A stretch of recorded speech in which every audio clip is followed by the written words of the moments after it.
Okay, good morning, good evening, good afternoon, wherever it is you're located. Thanks for watching. My name is Rob Christian, also known as DC Born Rob, DC Rob, Rob. I answer to them all. Thank you guys for watching. Hey, what, gentlemen, right now you're watching DC Born Rob on YouTube. Okay, guys, I have a good one for you tonight. I have two guests. I have David Dodd and I have our moderator, Luis, joining us in a few minutes. And then at 6:30 approximately, we have a special guest that's going to jump on, another Mr. X, who's going to tell you some information. But let me motivate you guys to head down to Medellin right now. It's a new day and I cannot wait to see the new update of DC Rob on YouTube. His channel is so amazing and fun to watch, gives information about the country, and you always stay updated. I can't wait to go watch his channel.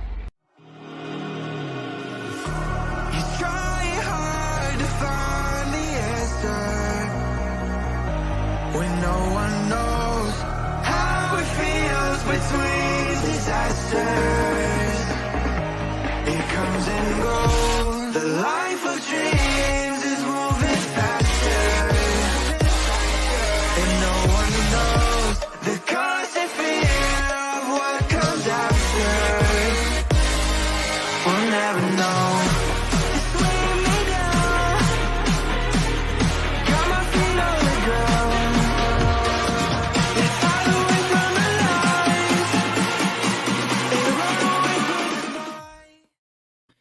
I'm motivated to go to Medellin right now. After that, I like that music right there. Hey, I have some excellent viewers, some excellent subscribers. If you are not a subscriber, do me a favor, take a couple of seconds and go down and hit subscribe. Click the bell to be alerted of any new videos. And of course, like this video if you can. Here's a few of my viewers right here. I enjoy watching Rob's channel because not only is it interesting, but he provides you with useful info that you don't find on other channels. So DC Born Rob saved my life more than once.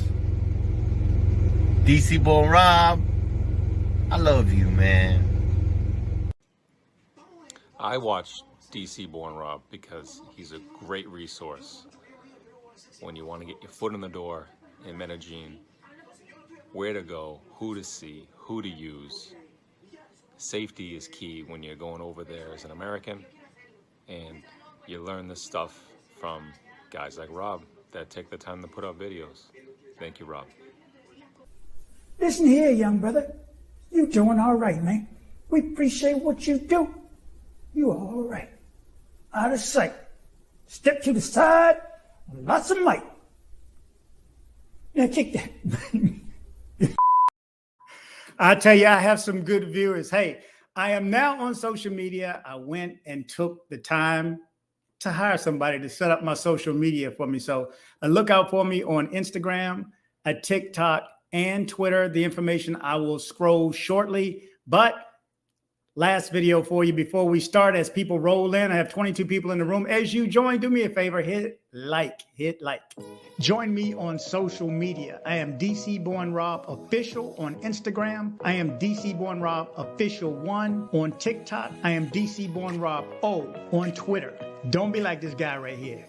You're just so stupid. I had to send you a video to let you know you're so stupid. That's right. Don't be like this guy right here. Join me on social media. Okay, again, welcome back. So we're ready to start the show. It is April 7th, 2022. I had to check. I'm just getting back in town from Phoenix, and this is my first live in a good little while. And I told you last time that I interviewed David Dodd that I would bring him on my next live, as well as Luis, who is our group moderator in our private group. Also, join our private group. I'll make sure the information scrolls across the bottom shortly.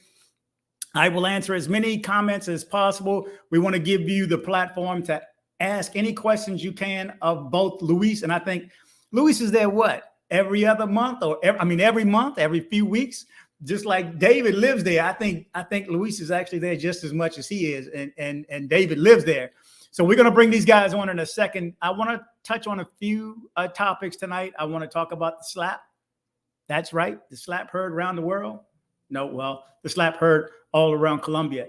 I'm not talking about Chris Rock. I'm talking about the slap that happened in Cartagena. Supposedly some money was stolen, and hopefully you guys will give me the feedback and the information that we need. I have the video. It's a short, 5-second video. Not much to show except a girl getting slapped, and I think it's because she stole some money.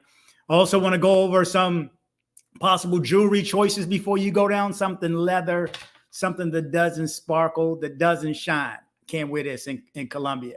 Also, making sure that you have a tiny camera. If you don't, we're going to discuss this a little bit later because our special guest wants to discuss what happened to him recently. And you can probably guess what it is by the running trend that's been going on lately. I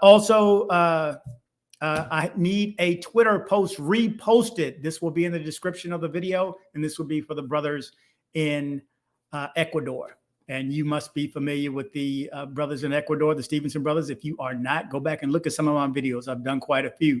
And not only that, the 20th of this month, so about a week and a half, will be a one-year anniversary since the murder of Timothy Ravel Reed in Barranquilla. So we want to touch on that a little bit. So let me go ahead and bring in my co-host right now, Luis. How you doing? I'm very good. How are you? I am doing well. And let me bring on David right quick, too. We did a three-way. David, what's up? How you doing, gentlemen? How you doing? Good. Good. Nice to meet you, Luis. Nice to meet you as well. Man, this looks almost like I did the thumbnail. Almost. I think I hit you in the middle, too. But I had you in uniform. Luis in the middle in uniform. So, guys, you hear what I want to talk about this evening. And if there's any topics that you want to bring up, of course, just throw them out there. And, of course, we're going to get some questions here shortly. Let me see if I have any comments yet. Okay. Hey, Christopher. And I don't know if you guys can see it. And can you see it before? You can see it before I click on it, right? Yes. Okay. And let me wait a second. It's still not working, Luis. I don't know what the heck that is. Okay. Ivan Contreras. Hey, from San Diego. It's hot out there. Yeah, I was in Phoenix yesterday for the past couple of days. It was beautiful in the morning, at night, daytime. Starting to heat up a little bit. Mark says, I've been coming here for 6 or 7 years, but do I watch him and Life? But I do watch him and Life with David. This isn't America, so leave your American mentality behind. Believe it. And there's a statement I'm going to put out on that one too. Believe that. Yep. P.A. Kaya says, hey, what's up? What's up, man? How safe I go now? I'm not sure if I'm reading that right, but is Cartagena, is Colombia safe? I'm going to leave it up to these two gentlemen. Let me put that question to both of you guys right now. Is it safe for tourists that have not been there before? You want to go first, or? Oh, sure. I'll go first. Okay. I've been visiting Medellin since October 2020, basically when the country opened up the doors after the pandemic, and I've always felt safe. Yeah, I found some issues, some things that use very preventable. Most of the stuff that happens is preventable. Use common sense, like you said. Don't wear anything shiny, whether it's real or fake. Most of the stuff that does happen, happen because you're actually looking for papaya, as the locals say. So basically, it's you just keep your nose out of the dirty business, and you'll be fine. It is safe. There is issues that do happen. I mean, it's not 100% foolproof. It's like any other city, but just keep your head on a swivel and just use common sense. Don't go there thinking like you own land, you own the terrain. Look at me, I'm the Papi Chulo of New York, so just and always respect the culture, respecting the norms. A lot of the stuff that happens around what you hear on the news, on social media, happens because we bring that mentality that we're so used to here in New York and Texas or wherever in the West. We bring that down there thinking it's the same. It's not the same. That is the Trojan horse of tourism when it comes to getting scoped, scammed, robbed. It is that we bring in that gullible thing that nothing's going to happen to us, or we bring in, for example, that the scopolamine issue with dating, online dating, is that, like I said before, hooking up is not a norm in Colombia. The normal women, I say I have this term, prudent or prepagada. So prudent means the normal women is basically, the normal girls, normal women do live with their family. They live with their wives. They live with their parents. They're always going to be checking up on them, and that's when normal women, they expect to be home by a curfew. That's a traditional way. That's their culture. When a woman comes up to you and you're alone drinking that little guaro, that's something going up. Something's going up. That's a little flag. It is safe. It is safe. It's not. I don't want to beer monger. There's thousands of people go to Medellin and they have a uneventful time, memorable time. It's best to have a memorable time than you're making a miserable time. So that's what I always say. Just keep with your flow and don't do anything I wouldn't do. And if something does happen, things do happen that's out of your control. Just give it up. If someone wants to rob your wallet, just give it up. Give it to them. Yeah, there's always preventable security measures that you can do to outsmart them. That's how I always say. Before that even happens, security, it's like a risk assessment of yourself, really. Exactly. Okay, David. Yeah, I say it's safe. The State Department has 4 categories for travel: normal caution, heightened caution, I believe, reconsider travel, and number 4, the worst, you don't go. That's Ukraine. Well, Colombia's 3. I don't agree with the State Department, but you have to appreciate they have more assets than any one of us do. They have more listening posts out there. They hear more stories that we don't hear. Be vigilant. At the risk of sounding like an echo chamber, pay attention. Don't get sloppy drunk. Watch your drink. And to bring up a number that came up, Rob, 30 in the last year. 30 is too many. We've lost 30 Americans down there. That's too many. But yeah, it's a number. How many Americans have gone down there? So the numbers are in your favor, and you can mitigate risks. You really can. If you don't speak Spanish or are actively working on your Spanish, your options are narrowed. Your options are narrowed. And I of course I partied in Poblado when I first got down there, and now it's so touristy and bumpy and not genuinely my style that I don't go there. I don't go there anymore. I know a lot of the local women who are not professionals don't go there. So I say it's safe. To wrap it up, yeah, I say it's safe, but you have to be careful and reconsider your travel. I have a home down there. I want my son to come down there. I would raise a child down there, but I pay attention. And don't go if you think that videotaping yourself doing Jaeger bombs in Jed's Parque is fun. You can do that. You can have a great time, but as a jet setter, an American jet setter, you are a representative of our country. You are an ambassador. Act like it. Act like it. Be reverent. Be reverent. Pay attention. Mm-hmm. That's about all I can add right now. Exactly. And humble yourself when you have to. And I want to touch on that a little bit later, as far as, you're in another country. Just like when people come here, you want them to act appropriately. You wouldn't want them walking around, hey, this is my spot now. Let me show you. You don't want that when they come here. And a lot of people here will give you hell if you don't speak English. Well, now we're going to another country, Spanish-speaking country, and most of us don't speak Spanish. Luis, I know you speak Spanish. David, are you fluent? I know you speak Spanish, but I have what I call a working vocabulary. I just barely started dreaming, and certain words that I only say in Spanish, I'll switch to Spanish. But like when my mother-in-law argues with a neighbor, I can't follow up. No way.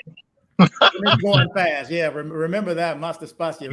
You want to slow people up. When they start talking fast, it's just like when we start talking fast. It's just that's all they hear, and that's all we hear.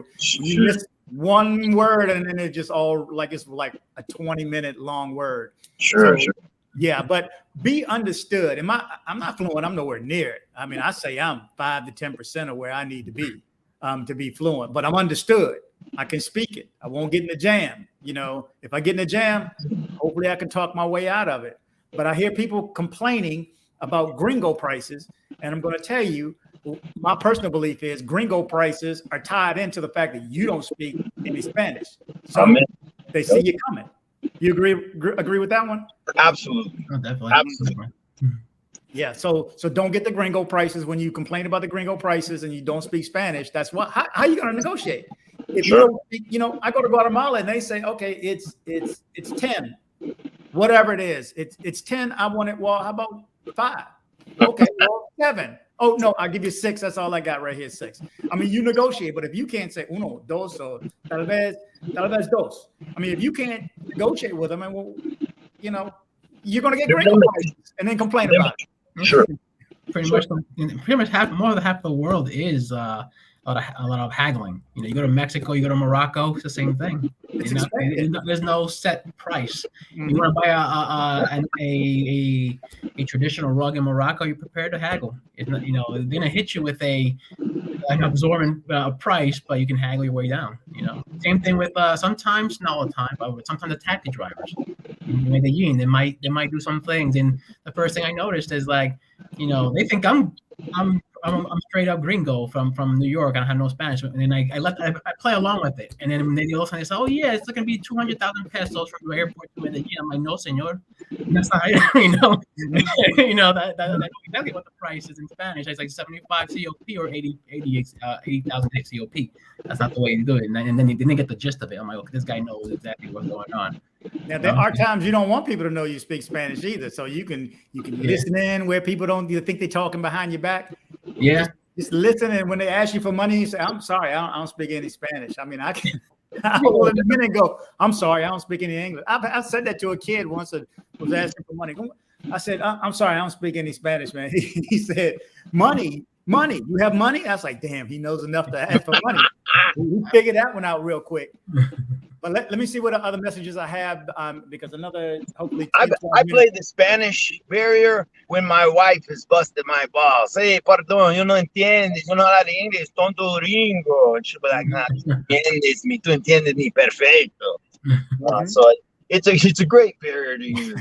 It can be used as a tool too, not knowing. Sure. We remember I Love Lucy and Ricky Ricardo. When he would get pissed off, he would just switch to Spanish and nobody understood what he was saying. Well, that's my house in reverse. I'll get frustrated. I'm not talking Spanish. We're talking English now. I got you. Let me see what messages are in here right quick. Cayo,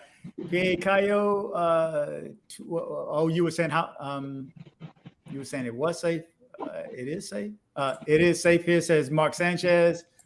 How safe to go to Bogota? First time visitor. Either of you guys familiar with Bogota?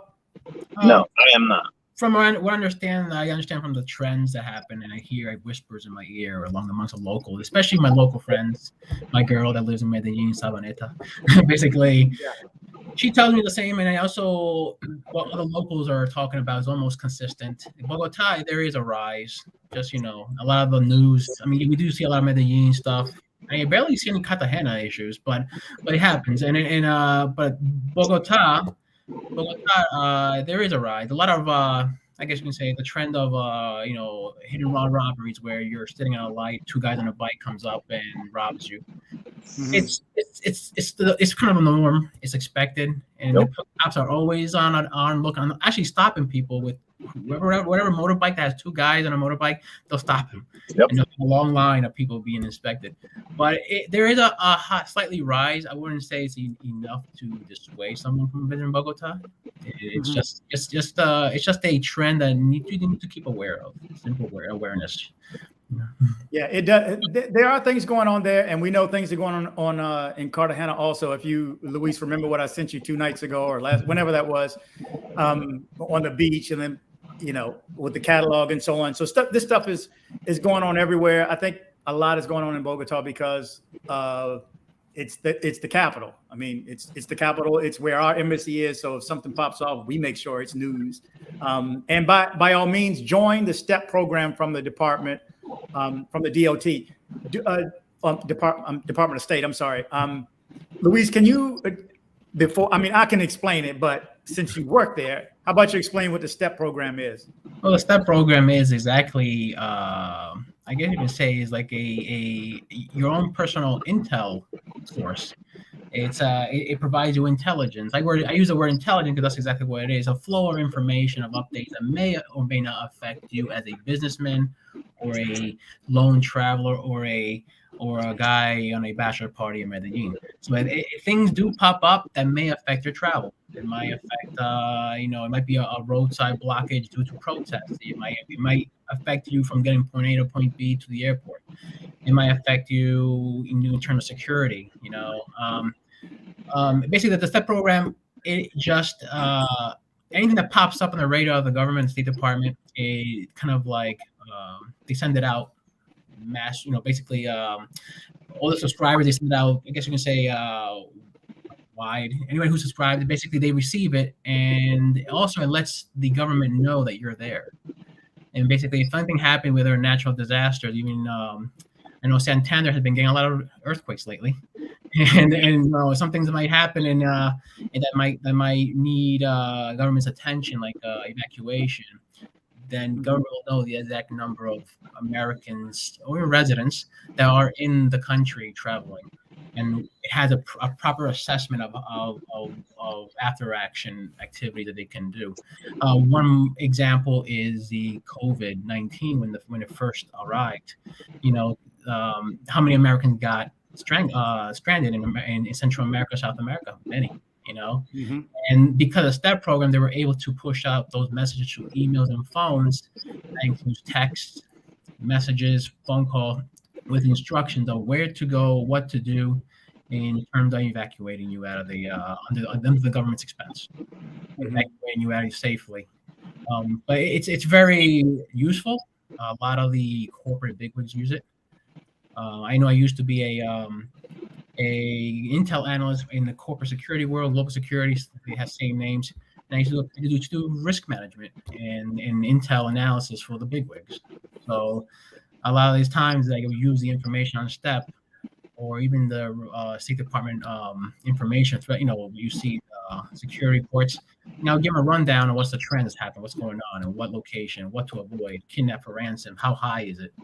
Is it too risky to send you down there? So basically, the STEP program acts like an intel source, a risk analysis for each traveler, and it also provides you a tool of what to do and where to do it in terms of an emergency. Not only that, but if something does happen, and say, God forbid, there's a traveler that includes a death, the State Department will be able to find out, based on that registration, of who's emergency contact. They can contact the family in case you were hurt, or God forbid, worse.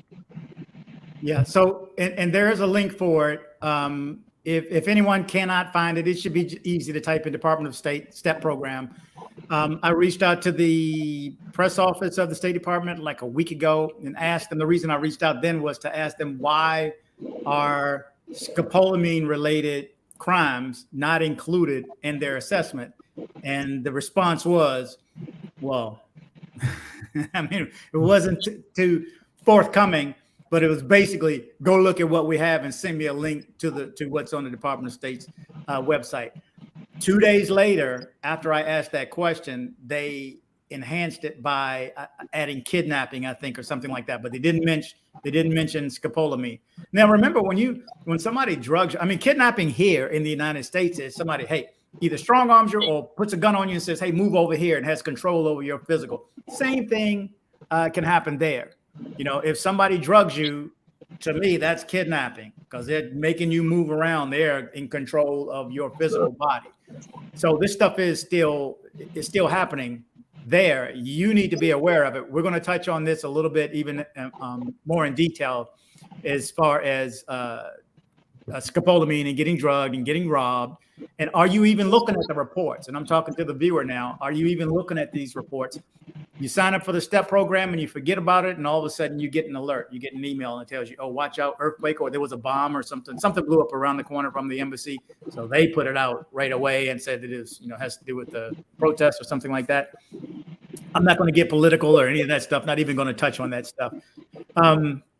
But let me see, what else did I want to address? I did bring up the fact, and this is before, again, we have probably 5 or 6 minutes. Hopefully they're watching and they'll join on. Matter of fact, let me run through some of these before, while we have time. Some of the other messages. I mean, if I missed something, let me know. Right after that, checking in from Puerto Plata, Dominican Republic. That's someplace I haven't been. I need to go just to say I've been. But right now I'm looking at, because people ask me when next time I go back down to Medellin is. Right now, Cuba's first, and then probably Brazil. I'm not sure before I jump back in. Let's see. JB says, I've been going and spending considerable time in Colombia since 2017. Love it. I love it as well, too. Now, I want everybody to know that there's crimes everywhere. There's a lot of crimes there. And when I watch the news every day, it's a lot. I can't read it. If I read all those stories, you wouldn't go. If I read those stories, I mean, I would hurt the tourism department by those who watch my videos anyway. It's that much, and it's every day, and it's pretty extreme, and they show it, and I'm not going to show those, most of those, unless somebody got robbed or something, and you can use that as a deterrent, then I'll show it. But rest assured, there's a whole lot more crime going on than I report on here. I'm trying not to. Of course, I get the nod from Colombians telling me, why are you trying to make our country look bad? Why do you guys come down and just dog our country? I get that feedback from Colombians. I would love to speak. So if there is someone that's watching this that is Colombian, you're welcome on this show to give you a point of view. Good, bad, it doesn't matter. We're just going to give our point of view along with it. But you are definitely welcome to come on here. And if by any chance, if somebody has a friend that only speaks Spanish, now we know that we can have it interpreted for this show also. So please do it. Let's see. John Doe says, hi, gentlemen. Well, compared to most parts of Europe, it's unbelievable what you can stumble on there. Oh, believe it. This is a different world from Europe for sure. Let's see. Is one city safer than the other? Medellin versus Bogota? What do you got? I would say that's a crapshoot. And honestly, maybe there's more honeypots in Medellin, but anybody who's been to Medellin can make a safe guess. The two guys on the motorcycle, that is their MO. That's what they do. And he's absolutely right. Two guys on a motorcycle, he's going to get stopped by a cop. If I was to have to pick a city, you go with the numbers, right? Bogota has the numbers. I think that the difference is 8.5 to 4 million, so it's like twice the size. Yeah, it's a crapshoot. And to anybody speaking, come down. Medellin, you're gonna fall in love with the city, with the women. I don't know, if Luis, you could add to a specific city. That's a tough one for me. I mean, I think it's all also perception. What exactly your intention in the city. You're gonna go down there just for girls and Tinder, and then the number's gonna be high. So I mean, I'm just being honest. I mean, I have friends that do go there for exactly that. And just what do you call it? Just a couple of days ago, I just referred to a good friend of mine, a former coworker, who went down there to get their teeth done, and he loves it. He loves it. And this guy comes up and shows me, look at that, I met this girl on Tinder. I'm like, I wanted to slap the phone off his hand. Like, don't you ever do that? So it's like I try to explain to him, listen, Tinder here is not Tinder there. It's the same thing. It's the same thing when you go to Dominican Republic or Cuba or St. Martin. You're not going to meet people to have a long-lasting relationship on Tinder. Obviously not. What was it made for? Hookups. So when I say it's a Trojan horse, it's exactly it, because the devious ones know that. So when things do happen, the numbers rise, but sometimes the numbers can be accurate because some things are not reported. So it's really perception. It's like, saying I'm gonna rob a candy from a baby, but will that baby be for me? I don't think so. So it's really give or take. I think some cities may be higher, but the risk is low. Pretty much the same level, it's the same level of playing field. And the vigilant precautions work everywhere. Yeah. Paying attention works everywhere. Don't get sloppy drunk anywhere. Yeah. Exactly. Somebody's asked me a couple of times. I've had a couple of times, even though we explained it, said, what does "don't come loose" mean? And so I had to explain, be aware. Like you said, you are just naturally untrusting. I'm the same way. Whenever I go anywhere, one of the most stressful visits that we had to any country was Spain. Was Barcelona, Spain, the pickpocket capital of the world. Somebody got pickpocketed on a train from the airport to downtown. So then from then on out, everybody that talks, hey, how you doing? Yeah. Now I'm on guard. I mean, we're sitting at the bus stop at 1 o'clock in the morning, and a guy and a girl walks by, and they start walking by, and she's like, hey, you want to sit? He's like, sit right there. And she's like, she looked, and I looked at him, and I gave him a look. Just not the seat. Don't even, because I was already prepared. Now, I hate to be like that. I would love to be on vacation, but I mean, the way I see it right now, Medellin for a guy is not that type of vacation where you can be carefree. You just can't. You need to be aware, and you need to think like everybody's trying to get you. I mean, that's the best way not to get got is to be aware of it. And there's a whole lot of other tips I'm going to ask you guys for also. Don't get drunk out by yourself. I mean, walk around Parque 2 o'clock in the morning, pulling somebody off the street. There's Costas there for this. Like you said, David, if you want to go down there for that reason, which personally I don't get it. It's a long flight just for that because, like I said, we got good-looking girls here at the HEB at the grocery store. The girls there look good too. Yeah, you can go there and you meet. If you want to meet a nice girl, I get that. And if you want to go down for that, I'm telling you there's Costas for that. I'm just saying stay off the Tinder apps and any other app like that. I told you there's numerous ways. When people have time, they will come up with a way to get you. And for those, and I'm going to hear this right now because I'm going to have a special guest coming on. Hopefully he comes on. If you think you can't get got, you probably already have. You just don't know about it. That's how good they were. Okay, so realize that you can get got. Somebody commented, and I'm going to throw them out here. He said, a couple different texts that said, hey, I've been down there last time. I was with 30 different girls. I never had a problem. What do you mean by that? And I'm thinking, well, first of all, okay, I'm not even going to elaborate on that. But you were down there for what, 2 or 3 weeks, and you slept with 30 girls, and you had nothing wrong, and you're happy about it. I'm telling the rest of the viewers, don't take that as a rule. I would rather you get there, enjoy yourself, and come back safely than to take chances like that. And it's all about, it's just taking chances. I don't get it. I don't get it. Let me see a couple more, and then hopefully, if you are watching right now, if you are my special guest, do me a favor and log in. Let me see. That guy said 30 in 2 weeks. Man, what a stud! Because if I do it twice in a day, I need a nap. You tell stories somewhere else, dude. I mean, I appreciate you. Great. But that's more exposure. Let's shave that number down 10 times. 10 times, an easy number to multiply. You're exposing yourself 10 times. And there are beautiful women stocking the shelves at the grocery store. 10 times in a brothel. Yeah, you can budget that in, but maybe a favorite. I don't know. Let me see what this says. I've been here 6 times and retired in 2018, but only to Medellin. That said, last time I was there was in 2020, and the pandemic started, and I was stuck there an extra 2 months and trying to go back.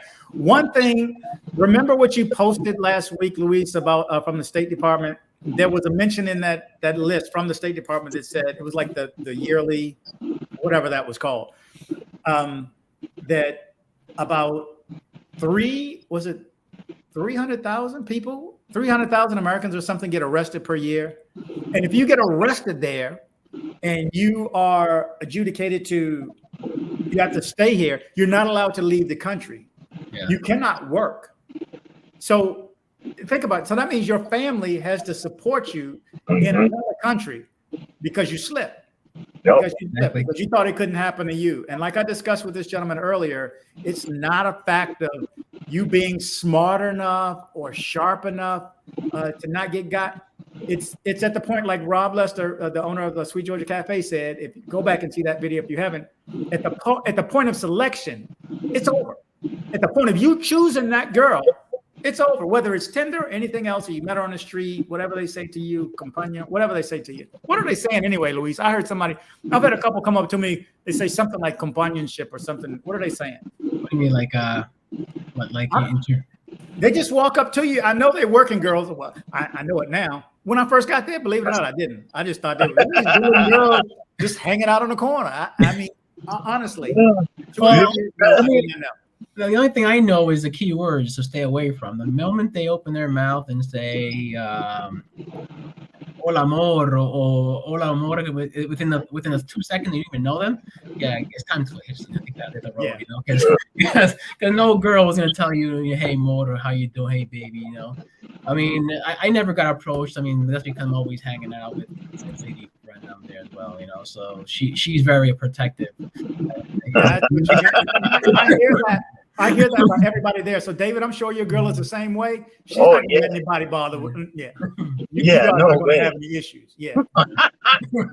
Find that ride or die girl who's down there. She got you. She got you covered, and you don't get the gringo prices either. Yeah. Let's see. Lou Tripe says, "Did you observe a rise of crime in January? Are either of you aware of that? I see the general stuff every day, so I mean, I don't see the numbers have risen." I've always. Go ahead. Briefly, I always saw a rise in crime as the borders reopened, as the restrictions settled in. Crime in Poblado specifically, in terms of targeting tourists, have risen. It's all related because the average traveler won't use common sense and will fall into the traps of what we see today. And it's usually, I think it's related to the pandemic, the reopening of the economy, of businesses.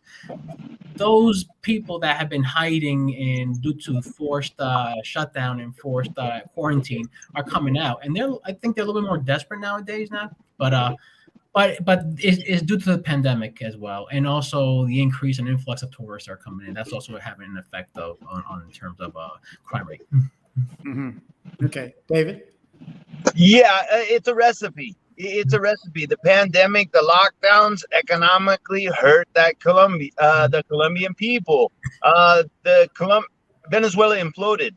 So in my neighborhood, we didn't have that many beggars. Now they all have Venezuelan accents. So it's a recipe with the inundation of Venezuelans, and economically they were hurt. Of course, crime is going to rise. They should have.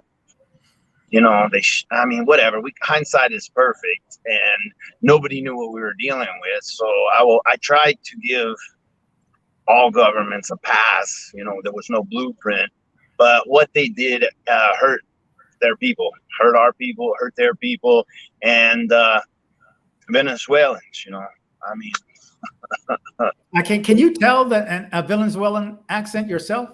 Well, what I hear is more Caribbean. It sounds Caribbean. Coño, coño, coño, coño. That's how I spot a Venezuelan. I'm sure that's because Caracas is on the Caribbean. Cartagena sounds Caribbean. We've all heard Puerto Ricans and Cubans. Coño, coño, coño. That's how it sounds to me, and I'll spot it. Sometimes if they're a little better spoken, I'll have to ask my lady, "Was that a Venezuelan?" She said, "Yeah, of course." You couldn't hear it? No, I couldn't hear it. I couldn't spot it.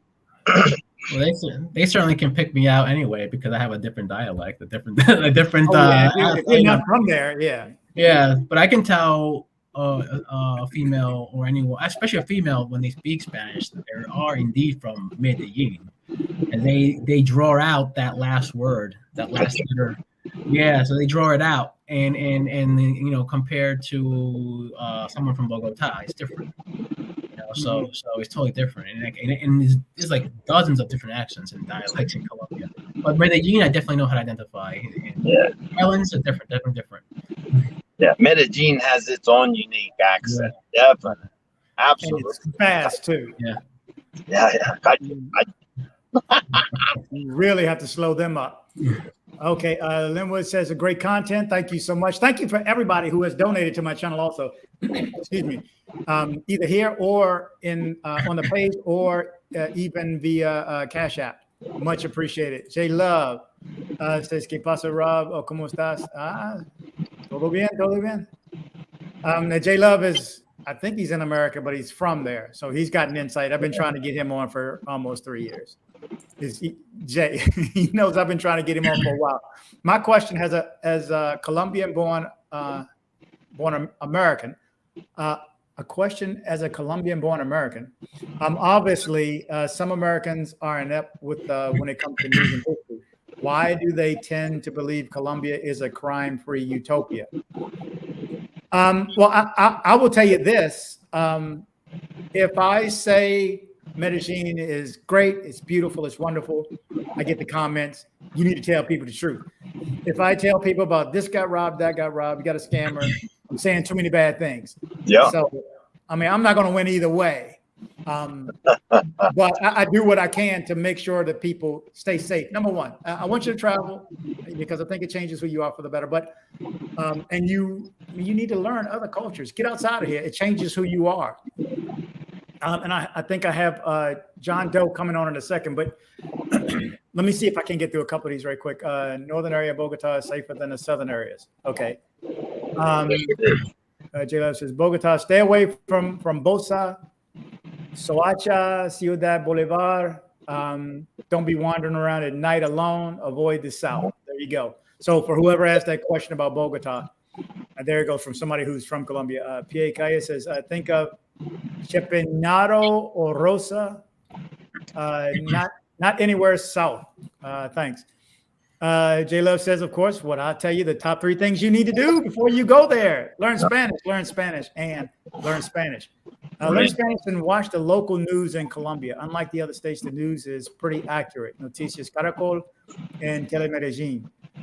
Also read El Tiempo, El Colombiano. You know, I read these every day. And really, I'm shocked every day. And I have a bunch of you guys. I have a lot of guys who give me tips and send me stories and send me the videos, which again, I have the video of the guy slapping the girl in Cartagena also. But let me hang on one second. This is the first time I'm trying it. So hopefully I can bring on 4 people at the same time. If you will, just mute your microphones when I bring them on, guys. I want you guys to stay. How long can you stay? Can you both stay for a while? Yeah, definitely. Yeah, I'll stay to my phone. I can't keep it plugged in. I'm at 41%, so I'll stay until I run out of juice. Give me a heads up. I'm not going to be on all night. let me let John Doe on now. So if y'all just mute your mics for a couple of minutes. Got it, bro. Okay. Okay, now there's 4 of us. Let me take this off from Jay. John Doe, are you there? Yes, I'm here. Okay, appreciate it. The reason I asked John here, Johnny Doe, whatever he wants to go by today. We're not giving out his real name because he's going through something that's real right now. The number one focus that I've had for the past few months is to keep you guys safe from getting drugged and robbed or drugged and brain damage or killed. I mean, this stuff is for real with scopolamine. So I asked this gentleman to come on. They reached out to me earlier. We spoke for quite a while. And I have the basic story of it, but John, do you want to just give the basic information of your story, and then we'll ask a couple of questions? Yeah, of course. The basic story is that I met a girl on Tinder, and she seemed very nice and very sweet, very genuine. I felt like I could trust her. These girls out here are they're very trustworthy when you first meet them. I did never expect her to drug me and then steal everything that I had in my room, which was my wallet, my cash, my laptops, my cell phones, my tablet, even my clothes. Pretty much, I woke up one morning and everything was gone. And the last thing I remember was having a drink with her. And that's all I remember. then the next morning, my roommate woke me up around noon, and I wake up pretty early for work, and he found it very strange that I was still sleeping around that time. And I woke up feeling very, very groggy. I wasn't centered, and the first thing I noticed was my equipment was gone. And I put two and two together, and yeah, sure enough, it was her that drugged me, and she blocked me from WhatsApp and Tinder where I met her. And yeah, it was very, it was very embarrassing, and it was, I'm still going through the just putting it together. To be honest with you, it has never happened to me. I've seen the videos from you, Rob, and I was trying to look out for that, but I felt like I could trust this girl. For some reason, she seemed very sweet, and she gave me a whole story that she's going to school for nursing, and she comes from a good family, and very beautiful girl. And next thing I know, I woke up and everything was gone. Did she speak English? No, she did not. She said so that you speak Spanish? Yes. Okay. Are you fluent? I'm fluent. Yeah, I'm fluent in Spanish. Okay. And so you were with your buddy, and he was in another room. So when you woke up, what were the effects? What did it feel like when you first woke up? What time again was it? It was around noon. Okay, the following day. So you were up late that night, I guess. And do you remember how the night ended, or no? You just No, we went out for drinks at a place called Laureles, which is a very popular spot. And we were there. We were having fun. We had some food, and I would say between 1:30 a.m. and 2 a.m. we were back at my apartment having drinks of aguardiente. I don't know when she put when she slipped the pill there, but I remember sitting down in the couch, and that is all I remember. How much do you think you drank before? Well, before that, at Laureles, I had about 3 micheladas in about 2 hours, so I wasn't drinking very heavy. I was still very coherent, and by the second shot of aguardiente is when I went to sleep. So I wasn't drunk. I wasn't over drinking or anything like that. I was having a good time, but definitely not over the edge at all. Yeah. Okay. Were you at a hotel or an Airbnb? Airbnb. Guard or no guard? No guard. No. Okay. Hey, all three of our heads are nodding at the same time. Yeah, a lot of people don't want a guard because then they can bring in who they want whenever they want. The reason I would never go anywhere without a guard is this particular scenario right here, or just anybody. Well, I didn't bring anybody in anyway, but this scenario should bring it to everybody's attention that you need some sort of security guard that can check the IDs. Yeah. Did you get a picture of her ID? I did not get a picture of her ID, and from now on, I will make that one of the things that I will ask for. I forgot to mention that she took my debit card. I don't know how she doesn't have my PIN number, but she was able to take out $3,800 from my account. Wow. So she stole my my MacBook, which is worth like $1,400, brand new iPhone, another iPhone, tablet. So I think in total, I lost about close to $6,800 to $7,000 worth of equipment. So it kind of hurts. Okay, I bet. Did you have any of that equipment locked up? I mean, because my understanding is that you'll get the drug and they'll ask you, hey, what's your combination? And you'll tell them. Was it already locked up in a safe, or no? Was it just okay? No, I was very naive. I actually had my MacBook out in the open, so I didn't have anything put away. Okay. Do you think they were working alone, the two of them, or do you think there was somebody outside waiting for them? There was somebody outside waiting for them because she took a long time to get here, and she was given excuses about why she was being so late. She was about 2.5 hours late. And I remember telling my friend, look, this is a red flag, because she says that she lives close by, but it's been 2.5 hours and she's still not here.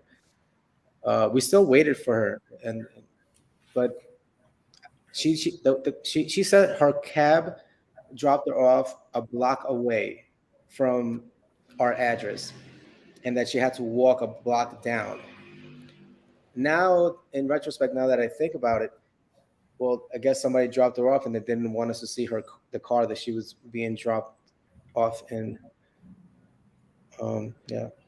And they could be waiting outside too, because my understanding is once they get in your place, and it's foregone conclusion, again, and I go back to, again, the conversation that I had with Rob Lester, the owner of Sweet Georgia Cafe. It's over at the point of selection. So at the point that you chose that person, however, Tinder, at a grocery store, on the corner, Lleras Parque, wherever, at the point that you chose her, it's a foregone conclusion. It's going to happen. So, but what they'll do is, this is my understanding, is they will text someone who's outside. And if you don't have a guard or anything, then those people can come up and just help this happen in less than 60 seconds. They can wipe you out. But I mean, if your things were sitting out. What really surprised me is we have cameras outside of our building. And first thing we called the building management and asked them to see the cameras. And they said, the cameras don't work. And then I called a friend, and my friend said, no, those cameras definitely work. You just have to offer them money. So then we called again and said, hey, what if I give you, 200,000 pesos? Can I see the cameras? And then they said, okay, sure. So it's really weird, because I'm paying to live here, and I should be trusting those cameras. But when things happen, they say that they don't work unless you offer them money. So it's, So did you see the video? They're actually, they said that the videos are there and they're going to show them to us, but we still have not seen the videos. But now they're saying that the cameras work, and we're waiting for them to show us, whatever. Okay. Well, we talked earlier, and we have a picture of this young lady. I'm not claiming she did anything. You tell me if you want to show it here or you want to show it in the group. I would like to show it here. I would like everyone to see it. I think that she's very dangerous. I consider myself lucky to be alive, because I'm even sort of thankful that she didn't give me anything worse. So yeah. Well, let me stop before I even show it. I want to say props to you and everybody else who's standing up and doing something about it, because what happened to you was because somebody prior to you didn't do anything about it. And I'm going to tell you, I hear the story so many times, I'm going to guess thousands and thousands of people are getting drugged and something else after that in Colombia every year. That's my personal guess, just exponentially. How many times I hear this story, how many times I read the stories, how many times I watch the videos. This stuff is going on. So I want to give you props for doing something about it and saying this has got to stop, because what's going to happen is she's going to kill the next guy and you don't do anything about it. Now, we're going to talk about precautions and stuff later, but one of the things I want to mention right now is never tell anybody when you're going to leave.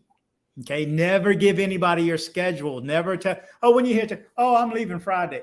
No, not even a slip. You cannot do that. You cannot do that. But let me show this right quick. What I did is just one picture.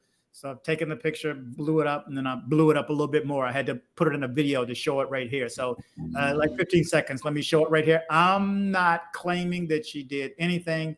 This gentleman states that he was taken advantage of. He was drugged and robbed by this young lady, and he wants to post her picture. So I'm going to do it right here. 1 second. Now, she's in front of all of us, but there you go.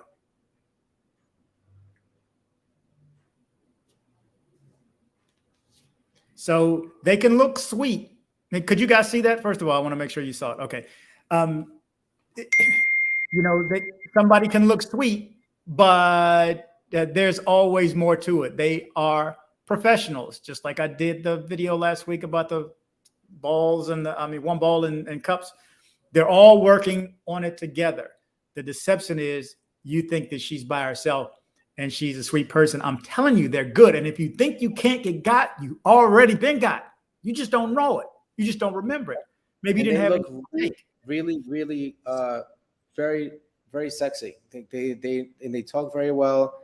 And, you know, at a first glance, you think you have a beautiful woman that wants to spend time with you. You know, this was a huge lesson. It's never happened to me before. It's embarrassing. And, you know, for a minute, I thought that she was actually into me, but she was not, you know, and now I can't work because she took my work computer. I'm going to go on my third day of not being able to work. And it's also embarrassing for me to tell my job what happened, like why I can't work. You know, I'm kind of in a tough spot right now. That's what everybody needs to learn. You can't be embarrassed because somebody took advantage of you. They're the ones that should be embarrassed at what they did. So don't look at it that way. I was getting ready to ask you about not being able to work. I tell people you need to be conscious. Don't get the virus because you can't come home. But now you have something else to worry about. And this can happen. And now he can't work. Big question. Did she take your passport? She did not take my passport, thankfully, no. Blessings. What didn't she get? Everything but my passport. She even took some of my clothes. She took the box of my MacBook. She took the box of one of the iPhones. So she even took the boxes. She took my chargers. This was brand new iPhone? Yeah. I had just bought it to come here. One of them. I have one for work, and then I had bought a brand new iPhone. And yeah, she even took the box and the chargers. I don't know, you know. I guess she's selling them somewhere now. Okay, well, let me ask, since I have Luis and David here, are you okay with answering a couple of questions from them? Me, yes. Yeah, okay, I'm going to show this picture one more time. Hey, David, Luis, if you'll unmute, and then you can jump in and ask any questions. Let me show her again right quick.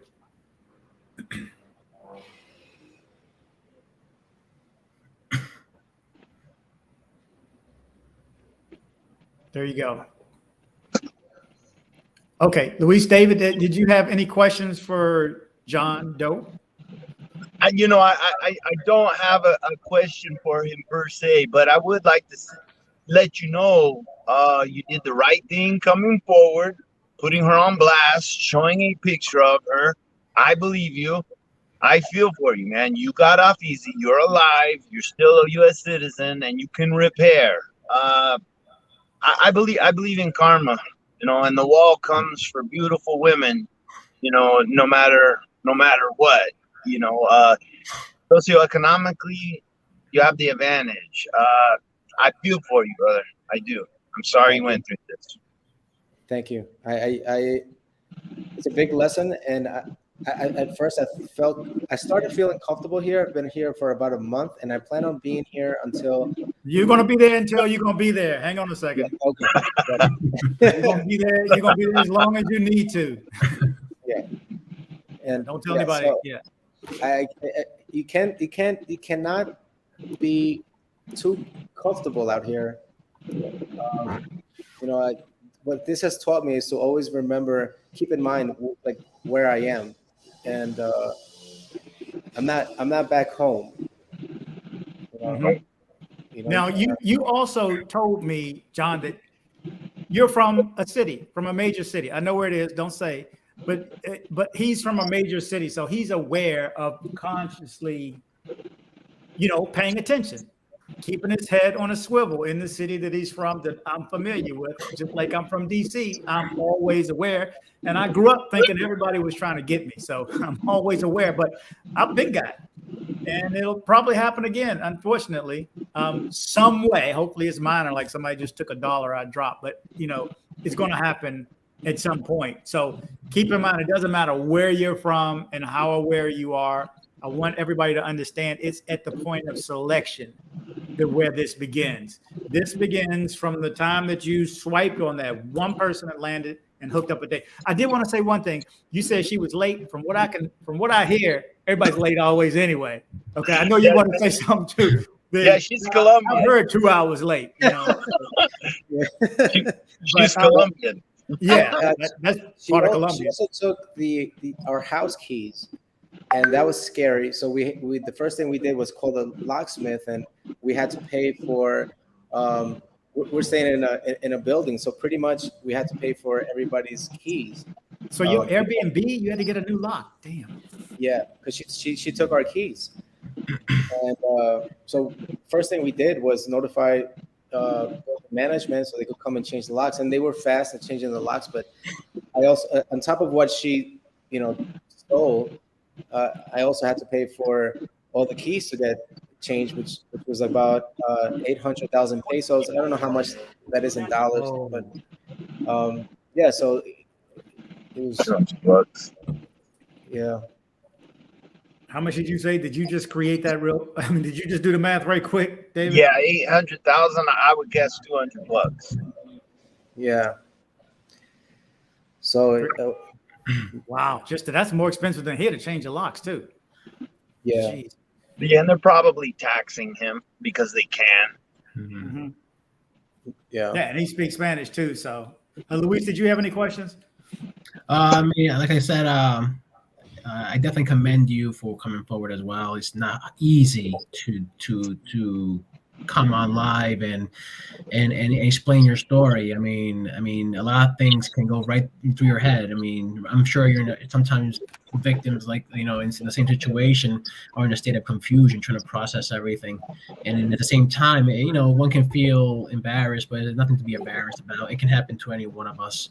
Even myself, I work in a business of being suspicious of everybody, and it can happen to me as well. You have to use common sense. Now, in terms of one of the things, the girl, you said she administered. You think she administered this substance in your drink? Yes, she must have put it in the drink when I turned my back. We only had just on the second drink of aguardiente is when I started feeling very tired. And she asked me, do you want to go back to the couch? And I sat back on the couch, and then she started dancing, and that's when I passed out, and that's all I remember. The funny thing the reason I ask, there's different methods to administering scopolamine. There's the drink part is a traditional way. There's the cream. A lot of these women who are doing these things, sometimes from the palm of your hand, you put Vaseline in the hands, which is usually the hardest part of your body. From my understanding, is the hardest skin because you're using it every day. And from what I heard, the Vaseline helps the scopolamine prevent it from going slipping into the bloodstream and affecting them. But also they use this type of cream into on their body, on their breast part or in the genital part. So if they're doing a massage, giving you a massage or giving you a body to body, and you're sniffing away, that's another way of transmitting such substance. I mean, I've heard stories of people of them blowing it into the air. They lace it in their hair. These type of girls were once known as Black Widows in Bogota. And it's for a reason, their names used to be called Black Widows back in Bogota, where they used to do the same thing in bars. But basically, there's several different methods, and that's usually the drink part. Usually the common way, but there are other methods that are administered. You won't have to be careful because it's not just the drink either. It's also they're putting on their body, their lips. They might give you a massage with it. They might put it on their lips. They might give you a kiss. And you might just, inhale that, sniff that, put that in your body, and then, out you go, But definitely I commend you for that, for your, for you coming out. And it's definitely scary because, the worst thing that can happen is, all that happening and plus your passport. You don't want to go to Bogota and go to the U.S. embassy looking for an emergency passport, trying to get home. But like everything, David Dodd said, everything's repairable. You are American. It is a learning lesson, but don't blame yourself for it. Anybody can. It could have happened to anybody, especially if it's your first time. All I could say is I never thought that it would happen to me. I have seen Rob's video before I came to Medellin, but you always think like it cannot happen to you. I didn't think it would ever happen to me. Just naive optimism, but it could happen to anyone. I never thought it would happen to me, and now that it has, I see how easy it could happen to anyone. Yeah, so I hope it doesn't turn you off to Colombia or Colombian women. Your feelings have merit, and you're gonna probably change. Your feelings are probably gonna change through this. You speak Spanish, so you have one up. What I tell guys, if you're gonna be down there, get a program, a gym, maybe a Spanish tutor. You don't need that, but there's language exchanges. A certain coffee shop. That's how I advise people to, if they're looking for a good girl, get a program, have a routine, be versatile on your routine. But, I fell in love with Colombia, and I fell in love with a Colombian woman. So there are good and bad people everywhere. I'm sorry this happened to you. I hope it doesn't turn you off to Colombia. Maybe just the apps. I think the apps are a little bit of where they mostly are. I think from what I've also seen from Rob's video, I think the apps they're more risky. I think because they could disappear. Like for example, when the next morning she had blocked me from Tinder, she had blocked me from WhatsApp, and there was no way that I can possibly get in touch with her. This is another thing that Rob said. Rob Lester, the owner of Sweet Georgia Cafe. If you know you can't find you can't find her the next day, she knows you can't find her the next day. Yeah. And I mean, what's to stop her at that point? She knows you can't find her, and all she needs to do is take herself off the app until she decides to go back. Sure. Yeah. And my understanding is they take themselves off right before they show up at your house. And then before they know they're going to do whatever. And then it takes them a little while before they come back on, but they do come back on. We know this because we're working 2 other cases right now where they're back on the app. Right. So this pic, by the way, I'll put it in the group. Join our group again. Of course, all this information is there. Luis is the moderator. He puts this information up. So there's a whole lot of information there. It's not like WhatsApp where your phone is constantly dinging up where you wake up and have 270 messages. It's not like that. You just get on, you look for what you want, you get off. You get on, you post something, you get off. So it's there to assist us. But I got to ask you, John, you said you saw my videos before you made this date on Tinder. Did you see my Don't Go on Tinder video? I did. Yes. Was that before or after? Tell me now you saw that afterwards. No, unfortunately that was before, but I did get swarmed in because there are so many beautiful girls on Tinder. I'm a young guy, and like I said, I thought that it wouldn't happen to me. No, I get it. I get it. So if you had to advise someone else in your same position, and I have a bunch of people going down for the first time, a bunch of people getting ready to go down for the first time. They're scheduling this week, next week. They're always coming. What bit of advice would you give them? What key points of advice would you give them? Blatantly, I would say take a picture of their ID. That's number one. Yes. And then don't let them pour drinks for you. Well, someone else pointed out earlier, the first couple of times you go out with somebody, don't drink at all. Don't drink anything. Right.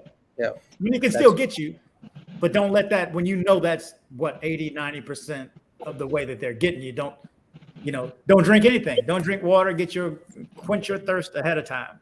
But you weren't alone though. You had a friend with you, right? Yes.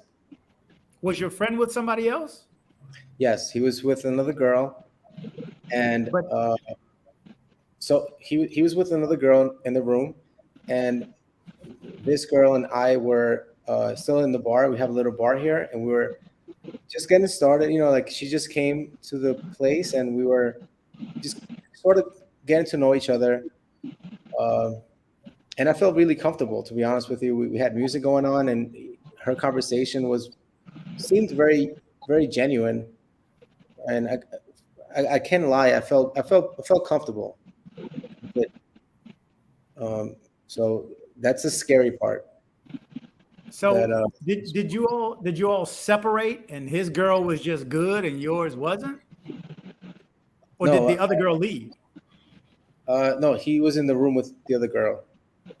So she was just not part of her friend. Were they together? No, they weren't together. No, they were not. Yeah, no. Oh, okay. Yeah. Okay. So did he meet the other one on Tinder also? No, he met her at a club. Okay. Yeah. Don't say yeah this part. Yeah, and from what I've been speaking with other friends that I have here that I've met here, other girls, what they advise is stay away from Tinder, and it's safer even to meet a girl at a club, because at least the clubs have cameras, so at least they could see like who you're walking out with. With Tinder, you don't have any background on what actually happened. If they delete you, then all the messages are gone, and there's no recollection of what actually transpired or how it went down. But your communications on WhatsApp, you still have your side of the messages, right? I don't, because she's only for her, or can she delete? Okay, here's another tip then. Everybody needs to, when you text somebody via WhatsApp, you need to save that. You need to screenshot all your communications. Yeah. But since she took my phone, I don't have the conversations. Yeah. She has yeah. Now, you can still access your WhatsApp via your computer. Yes, but I don't think I can get to my. Oh, she stole my computer. Yeah. But you just need a computer, and you can log on to it. Okay. Now I will try that. Yeah, and whether or not she can delete everything. I mean, hell, if she's got your phone, she can delete it all. I was thinking if she didn't have your phone and she deleted her side of the messages, that part would be gone. Or she can delete some things that you didn't say. But if she's got your phone, it's granted. She got rid of that right off the bat. Right. And I think that she was trying to use the phone, because before I called Apple to lock all the phones and my computers, she did try to go into my computer, and I don't know how she was able to take out $3,600 from my account before my bank stopped it going on, but she was able to take out $3,600 from my account. Well, did she? Are you for sure that she took the money out, or could she have worked with a business? Because that's what happened to the guy Kevin I interviewed, the guy scoped in Cartagena a year ago. They were working with the businesses. So they just need to find a corrupt business, which shouldn't be too hard to find. And they'll just bring up. They'll empty your card out. That's exactly that's what happened.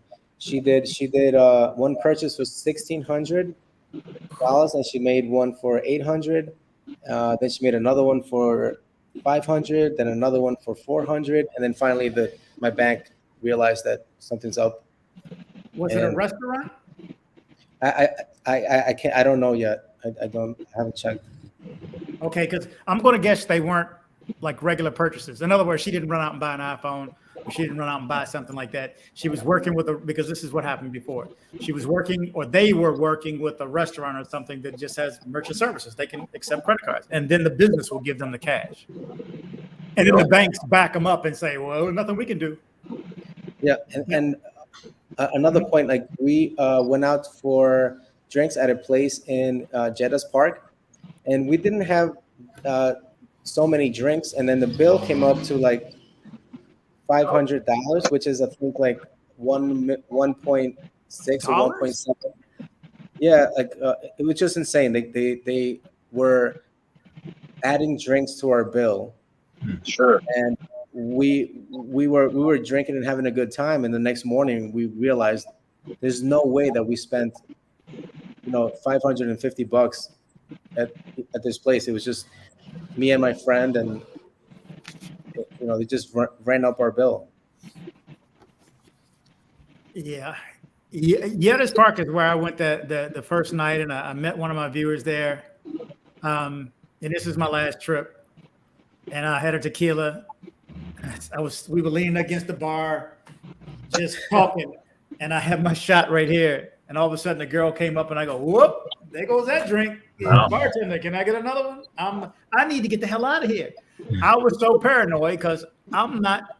I mean, obviously, I don't want it to happen to me. I can't tell you don't let it happen to you and then have it happen to me. So I didn't want to be around it unless you were a female bringing me my drinks over at the Sweet Georgia Cafe. I just didn't want to be in that position. But if somebody comes around your drink, I mean, first of all, I'm the type of person to buy my drink and buy my drink at the airport before I leave the airport. I'm good for the next few days. So, The first 2 days that I was there, I would have, because I only drink beer, so I would have a beer, and if I didn't see my beer, I would do the same thing. I would say, give me a brand new beer, because I didn't see my beer for 5 seconds, so I want another beer, and I did that maybe 4 times. I just kept giving up beers, because I want the beer to be in my hand. So I was trying to be very, very cautious, and the whole time that I've been here, I've been very cautious, but it could happen to anyone. I didn't think it was going to happen to me. I didn't see it coming. I never expected it. Yeah.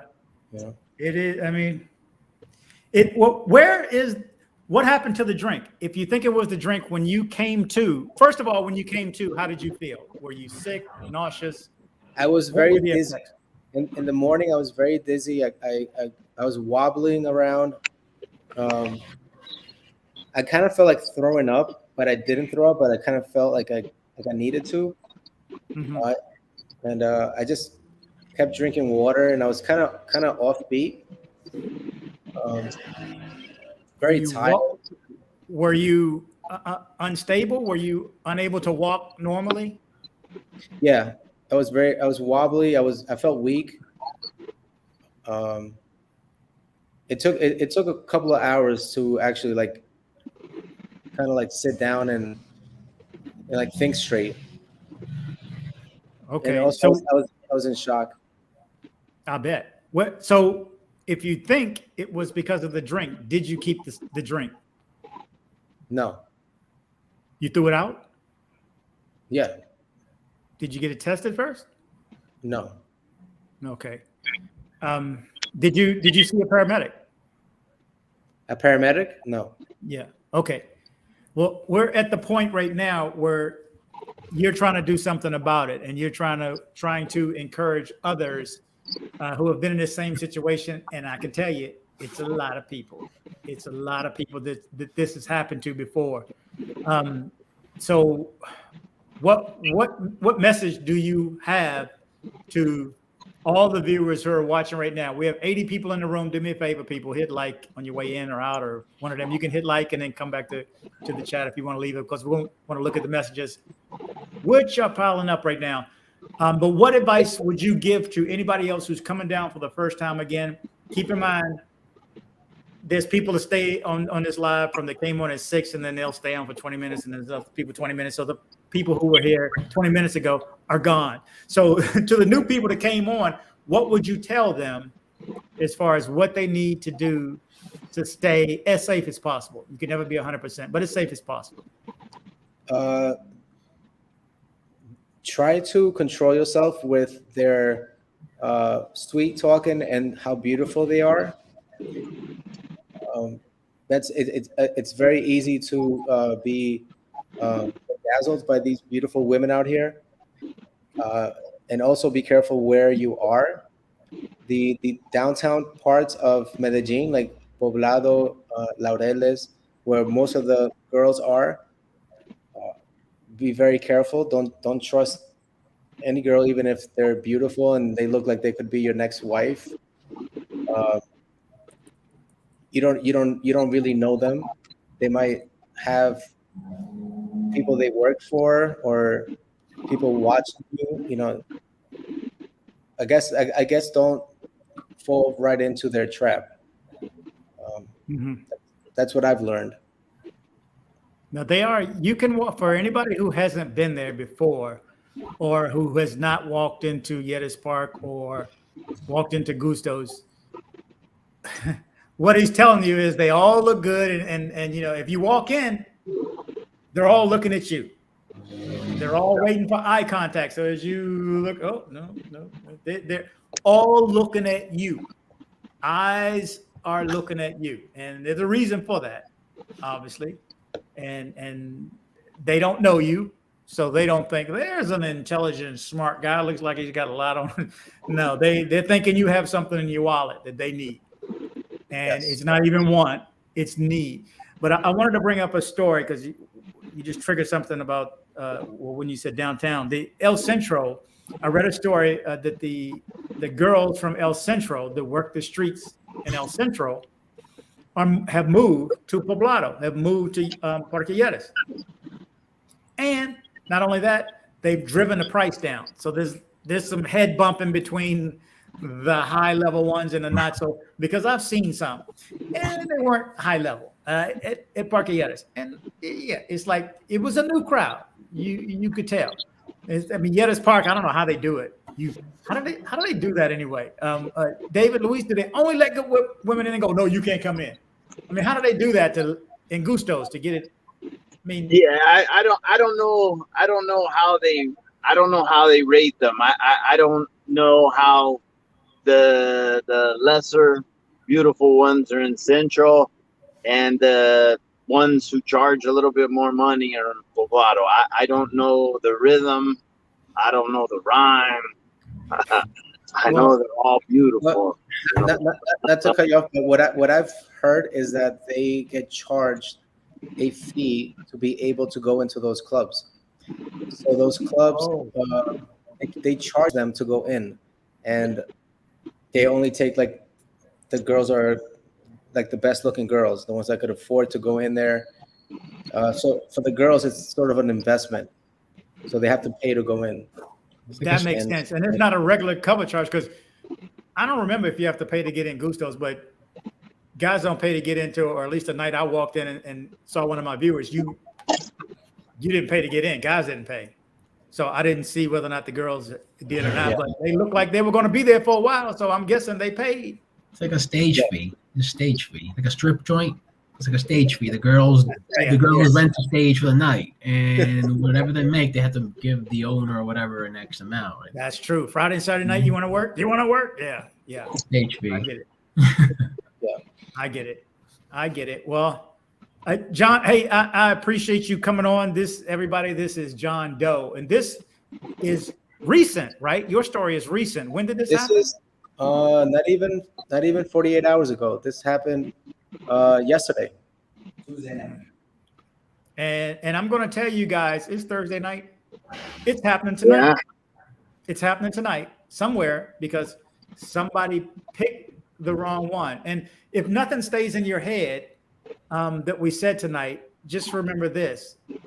If you know you can't find her tomorrow, she knows you can't find her tomorrow.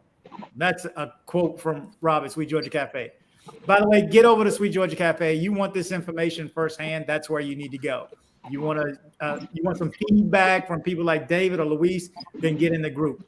But if you are there, make sure you get by Sweet Georgia Cafe and stay in a group. Stay in a group. I mean, the good thing is you had somebody there with you. You had your friend with you the following day that can wake you up and go, man, you okay? You okay? Yeah. I was very lucky. Another thing that I am going to do now is install cameras, because I've from what I've heard, a lot of girls like to extort by saying that like you, God forbid, like rape them or something like that, just to extort you. And I think it's a good idea to bring like a little GoPro or just something there, just to show that like there's like nothing bad is happening or anything like that, because they'll find a way. They'll find a way to get more money out of you if they can. Exactly. And I don't know if you heard, but about a week and a half ago, I told this story about a guy who met a girl. He felt a little something wasn't right, and this was via WhatsApp. So he said, nah, I'm not even going to show up. He said within minutes, they took his picture from WhatsApp and created a poster that said, this guy is a pedophile. Or whatever else. They just wrote, it was like they were ready. They did this in a matter of 2 or 3 minutes. They had a poster using his picture from WhatsApp, which makes me remember to take my picture off of WhatsApp. And they said that this wanted the pedophile. He says, and if you don't give us a certain amount of money, then we'll send this to every contact and every family member you have. We'll find who you know and send it to you. So there's some ingenious people here they're coming up with this information. But when you mentioned the camera, I had this on my list to discuss tonight too. This one's not Wi-Fi. So I just left Phoenix. I plug this in the wall and make sure when I leave it, whatever they steal, normally thieves work in a hurry. A thief doesn't take the time to sit down and look around what they're going to take. They walk in and snatch whatever shiny and looks valuable. So they may leave this.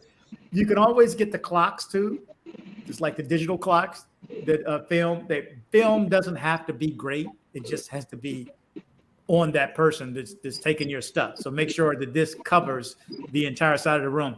For some reason in Medellin, the receptacles are sideways, literally sideways. The prongs come out sideways. So your picture's crooked, but I pop it in the software and just turn it right back. So it's not a problem. I can still use it there. And then you just plug in a USB and download the video. If nothing happened, you probably won't even look at it. But if you think something happened, then you have this. So take precautions. I've been told by somebody, well, you can't do that because you're filming a cleaning lady, whatever. Wherever I go, I'm popping this in, which reminds me the second thing on using this, just like the hotel I just stayed in had the card, you scan and let you in. But you have to also leave it in a slot before your electricity can stay on. Because guess what? You plug this in the wall and you don't put the card in the slot, you have no electricity. So you have to put this in a slot. Make sure you leave that card in there. If they only give you one card because they want you to cut the electricity off. That's the whole thing. They're saving electricity. But no matter where I go, I have extra keys. It's just a card. You can stick your driver's license in there, really. Any card. It doesn't have to be the actual card. It's not scanning it because I've plugged any old card in there. And it will keep the electricity on. So make sure you do that if you're going to do it. Also, these come in Wi-Fi. So somebody could be in the room next to, I'm not saying do this, but I'm just saying to watch your stuff, to watch my stuff, I use it. And I travel for business. I travel. And I'm in a lot of hotels. A lot of hotels. So, and I've been using this for years without an issue. So make sure you have some sort of recording device is what I'm saying. Not to do anything nefarious, but to take care of your goods is my suggestion. Unless it's illegal, it's not my suggestion. But it's I use it. I can tell you that. So good advice. Pour your own drinks. If you're a beer drinker, even better. Open your own beers and keep your hand on your beer, and don't let anyone pour a drink for you. That's how I was drugged, because she was pouring the drinks for me. I turned my back probably to get more ice or go in the fridge, and that's the last shot that I remember.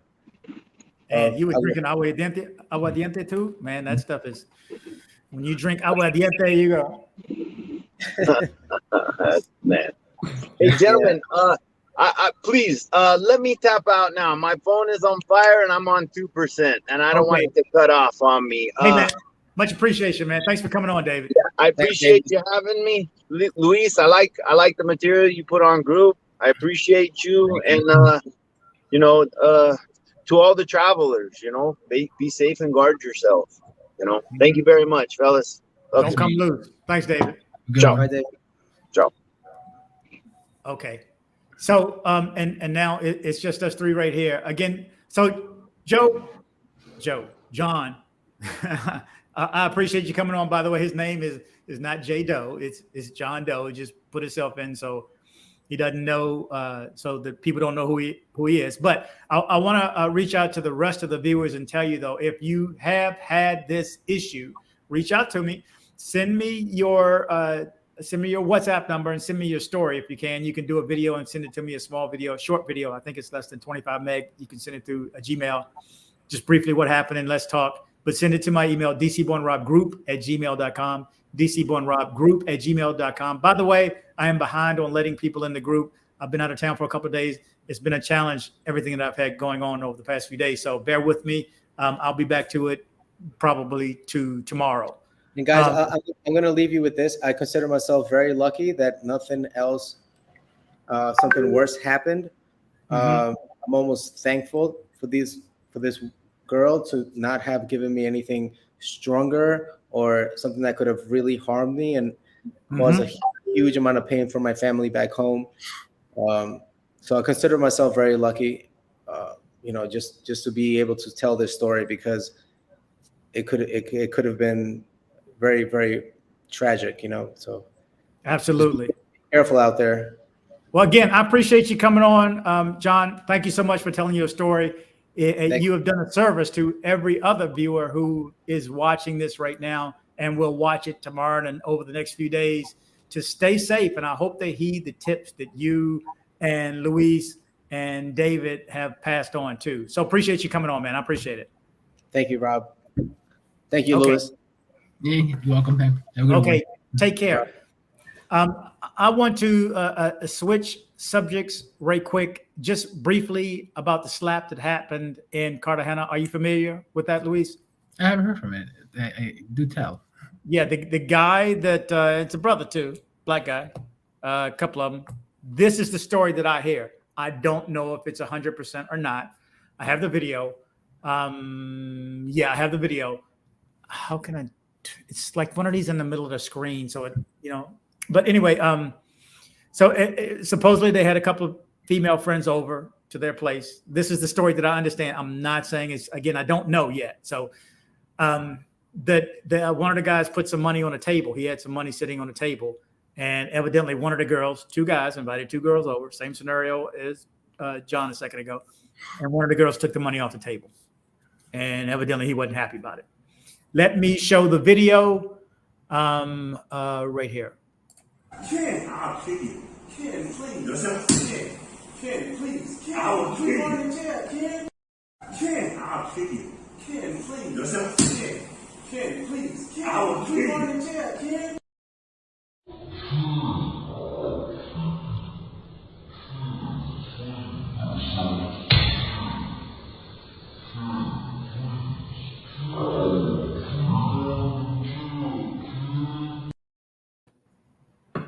So you saw, could you see that? It was a little dark.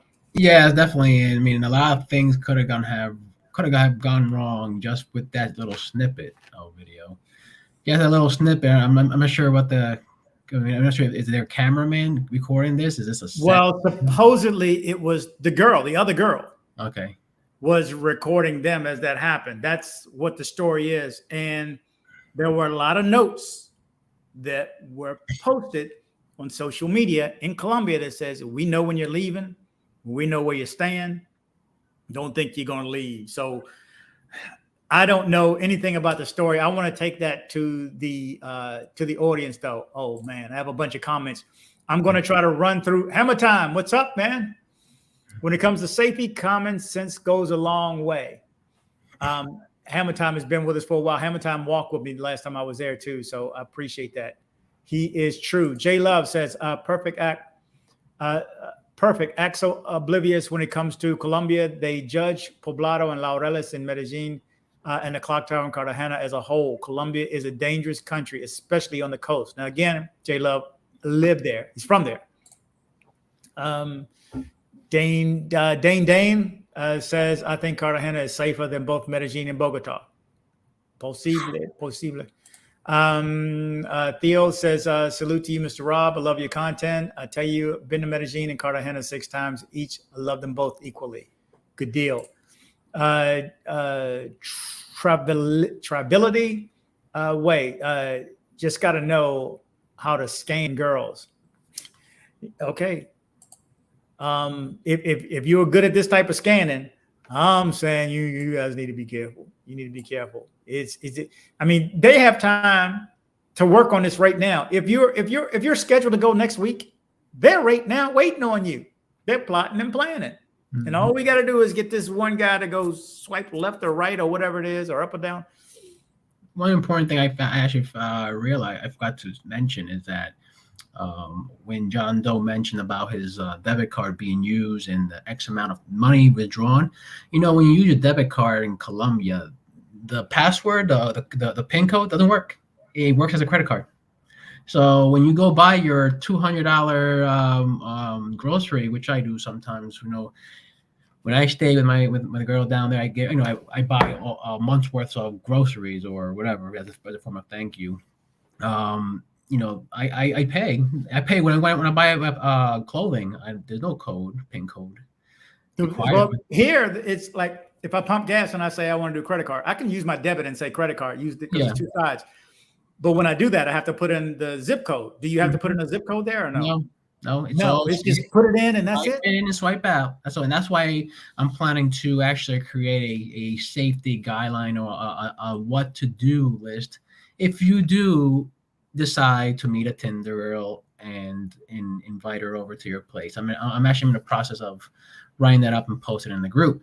There are certain things because people will do what they want to do, and eventually, if there will always exist, people will always. There's going to be a certain group of people that always want to do it, no matter what you tell them, no matter the precautions, the warnings. So I'm about to set up a set of not rules, but a set of guidelines. So what not to do if you're going to meet a girl from Tinder and have her come over, then there's certain things you must do to prevent that. One, for example, is don't go into your Airbnb. Go rent another hotel for the night. If you do invite them over to your Airbnb or hotel, make sure you take everything with you. Put in a security box out. Don't even put in the safe. They might take the safe too. So basically, take it down to the porter. Do carry one card.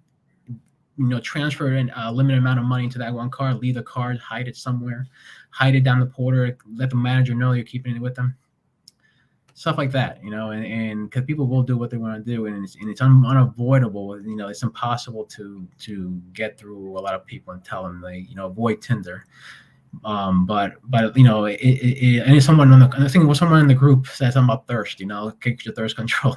But it's true. You have to get your thirst controlled. Under control, because this is what these gals do. This is what they and they know the human behavior of men. We think less with the brain and basically more with emotion, what we're feeling and excited. Oh yeah, let's go let's go back home. And I can't stress it enough. Hey, if you're going to want to meet a genuine girl, like a long-term relationship, they're not going to come up to you. You got to make the move. It's like they're very traditional. This is 20 years past United States, back when the girls were waiting for you to ask them for a prom, so basically this is exactly what it is. The women down there live most likely with a family. They don't own a condo. If they do, they're up to something. So basically, that's what you have to keep aware of when you're down in Colombia. Mm-hmm. Exactly. I'm going to skip through I'm not going to be able to touch on every, because there's I don't know how many in the hole right now, but Logan and I texted him earlier. Logan says people have to remember there is more crime that happens there that don't get reported. or know that crime is rising fast more and more every day. Just stay safe. There you go. This is from somebody who goes regularly. Theo says, love the Paisa ladies, been around the world, and they have my type of looks. Okay, I get that. Logan says, and there's more gun violence and use of guns in Colombia. That's true. There's a lot of stories that I promise you I don't report on. Dennis, thank you so much. Thank you so much for the 2777 post. Let's see what it says. Okay, it says, thanks for your info. Been twice now since last October. First night out in Colombia. Hired the local bellman from my hotel. He enjoyed the extra money and allowed me to access the environment. There you go. Enlist partners in the whole thing. Thank you so much for that super chat, Dennis. Eric says, thank you. Mostly Money TV says, from now on, dude shouldn't have anyone in your spot from now on. Okay, let's see. What else do I have here? Because we've been talking for a while. It says, DC Rob, I heard Razor Ray say the same guy and the same girl seen in the video were seen together at the beach the next day. Not sure if that's true. Yeah, we don't. And that's from Mucci T. Thanks. We don't know. So I can't add anything to that story other than a little bit of the story I've heard and the video itself. I have no idea what happened. Who knows? We may never know until if he's watching, you have the opportunity to come on this channel and tell me what happened. But for now, I just show the video and I can only tell what I heard, not that it's true or not. Okay, coffee shops. This is from Travis, says coffee shops, bookstores, grocery stores, malls, everywhere you can meet the women. That's gotta learn Spanish. Gotta learn Spanish. You're not gonna learn. You're not gonna meet too many of them. And before I read this, Victory Asher, I specifically asked John Doe. Now you saw my video about Tinder. Don't go on Tinder, and you still went on anyway. And when I did that video, I said before it ended, I said, you know what? No matter what I say, some of you guys are still going to go. So be safe regardless. You're still going to get on there, and I know that. It's just, I mean, I don't know if it's an age thing, but you take more chances. You know, you take more chances when you're younger, and the less you have to lose.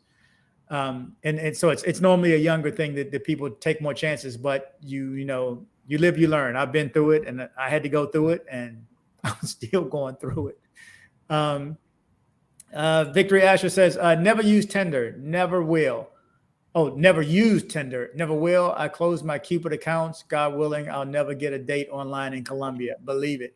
It's just an odds thing. And we've always said, Luisa said, I've said, we've all said, and David also, you can meet somebody nice online. But what are the odds? What if it's 5%, 10%? What if it's 50? Would you flip a coin on getting drugged and possibly killed? I mean, so odds aren't in your favor. I go back to the guy that said 30 times in a couple of weeks or whatever. I don't know if that's true or not, but I mean, you're pressing it at that point. Yes, online is so dangerous. How do we join the group? You send me your WhatsApp number. How'd I end up at the end of this? WhatsApp number and name to dcbornrobgroup@gmail.com, dcbornrobgroup@gmail.com. And I will get you in. I'm still getting caught up. Let me see if there's any others I missed. HD Chillin', I missed you. Thanks for the super chat. Why did the super chats not pop up while we were talking? I guess I couldn't see them. Thank you so much for the super chat, HD Chillin'. Let's see. Andre and Andrea love crossing borders. This dude needs to go home. He's too gringo. A lot of people are gringos. A lot of people, we take our American lifestyle with us when we go to Colombia. And we think we're in Florida somewhere. We think we're in South Beach. By the way, South Beach. I won't comment. South Beach is challenging. And I would never go again. I don't see anymore. Let's see. Andrea says, thanks, facts. Okay, just go to a brothel. It's extremely safe. Wasn't for me though. Just go to a brothel. It's extremely safe. Wasn't for me though. So wait a minute. You can't make that statement, CC, and not elaborate.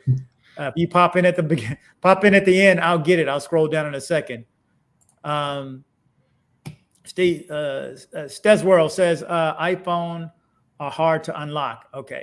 Somebody's got a way to do it because they're still in all these iPhones. So there's some kind of way, unless she has his unlocked passcode. Well, and again, you can simply ask that question: what's your passcode? Yeah. Well, the thing is, from my understanding, according to my local sources, there is a high rate of phone thefts. And from what I heard, these stolen phones make their way to Bolivia and they crack it open. I don't know what software they use. I don't know.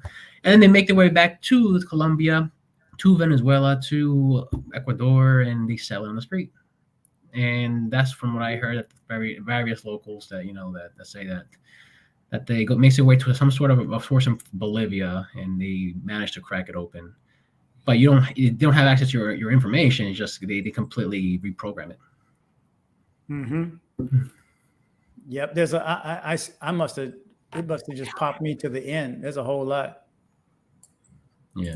Okay, let's see what Isaac says. Chasing horse carries its own set of consequences.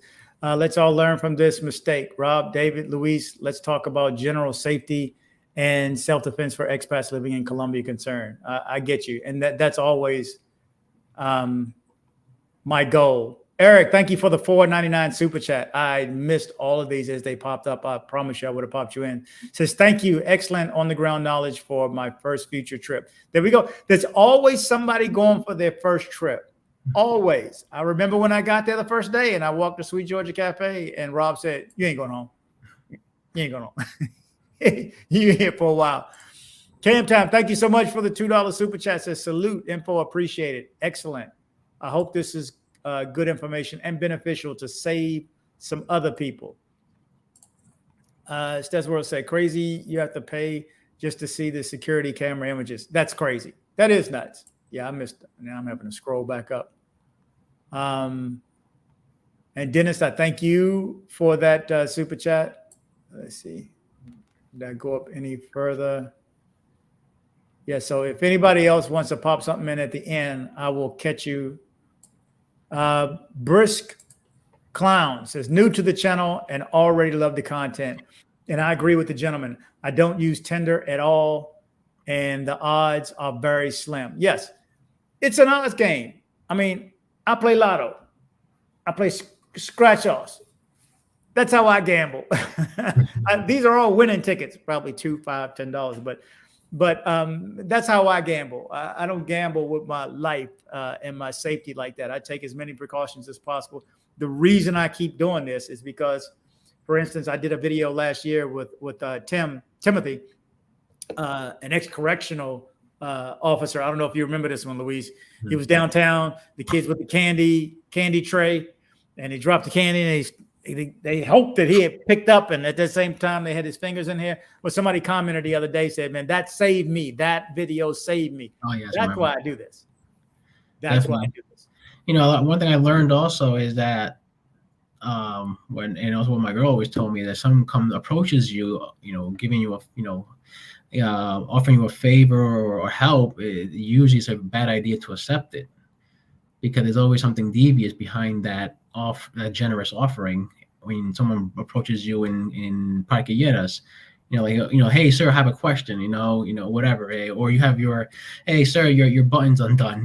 There's always something, and long story short, something almost happened to me a couple months ago, last August, in a place called La Chula. It's a Mexican mariachi type of place, and there's two in Medellin. Me and my girl goes into the restaurant. Everybody's having a good blast. I'm buying bottle service. Hey, I'm Mr. Big Shot here. I'm buying bottle service. And the managers, and so like this guy is Mr. Bling Bling here with buying Medellin rum and guaro. And my girl invited two of her friends, over as well. We're all together. And at the end of the night, I was a little buzzed. I wasn't tipsy at all. Nothing crazy. My girl too wasn't buzzed at all, and we were leaving. Something strange happened. The waiter came up to me and it's like, hey, we offer designated driving service here. I'm like, and it's actually a thing in Colombia. Some bars do offer, some clubs do offer designated service. It is actually a thing. And there's also independent companies out there that actually, you tell them where to meet you and they come in and they'll bring you to your place. They don't go into your place. They drop the car, park it, and that's it. You know, and you pay them. But there's legit businesses out there. However, as soon as I get out of the building, I lose sight of my girl, and my girl like had this bad reaction, huge reaction, like a night and day. And she was just out, like reaction. And next thing you know, I get approached by two small Venezuelan individuals, and they're saying, "Hey, sir, I see you're kind of buzzed." I'm like, you're kind of drunk. I'm not really drunk. I'm actually buzzed, but not drunk. We can offer you a ride to Bluck's apartment, which is where I used to stay in Bluck's. And I'm like, no, it's fine, And they got next to my girl, both of them, and something came up. I had a radar going off, and I didn't know what's going on. And every time I moved, they moved away from me.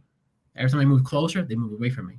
And long story short, the next day we find out that my girl had her cell phone stolen, her cellular stolen, her credit card stolen, everything in her pocketbook was stolen by these two guys. Apparently, the guys knew that I wasn't drunk. They found out that I wasn't drunk, so they're like, this guy is huge. I mean, it's not, if he finds out what's going on, he's gonna pounce on us. And they avoided me, but they went to the weakest link. But how did they get it? If you were with her, how did they get in her purse? Well, my girl had the little sling pack, small little purse, and she had it behind her. Around her. It doesn't matter zipped or not. They can unzip it if it's on your back. Everything, yeah. And I've had other people corroborate that sometimes these criminals actually cooperate with the business. Believe it. So a lot of the businesses are in on it too. I'm not gonna say all, but there are some that are working in conjunction with outside elements. Yeah. So you have to be aware of that. I'm just lucky. And the next thing you know, the thing is, like, the bad reaction that she had, it was scopolamine. They rubbed scopolamine on her arm. It just wasn't enough for her to go pass out, or whatever. Mm-hmm. It was just enough for her to have a behavioral difference, and it was kind of scary. I think it was very scary. And then and I'm like, whoa, this is going on here, and basically, and then I remember, these two guys, and the thing about video security cameras, it's hard to get security cameras in Medellin. When something happens to you, someone rob you, you can't just go to the business and say, "Hey, can I see the video?" No, it's actually a law against that. You have to get. Is that why they don't? Because I've heard not one place has volunteered it. Yeah, they'll let you look at it, may even let you take video from it, but they won't give you the footage. Yeah, apparently there's a law that it has to be approved by the judge or police. And then the police will go to the first thing is to make a police report. That's the first thing. Mm-hmm. That will initiate the next steps, and the police will supposed to investigate, and then eventually that will then set up the process of obtaining the video.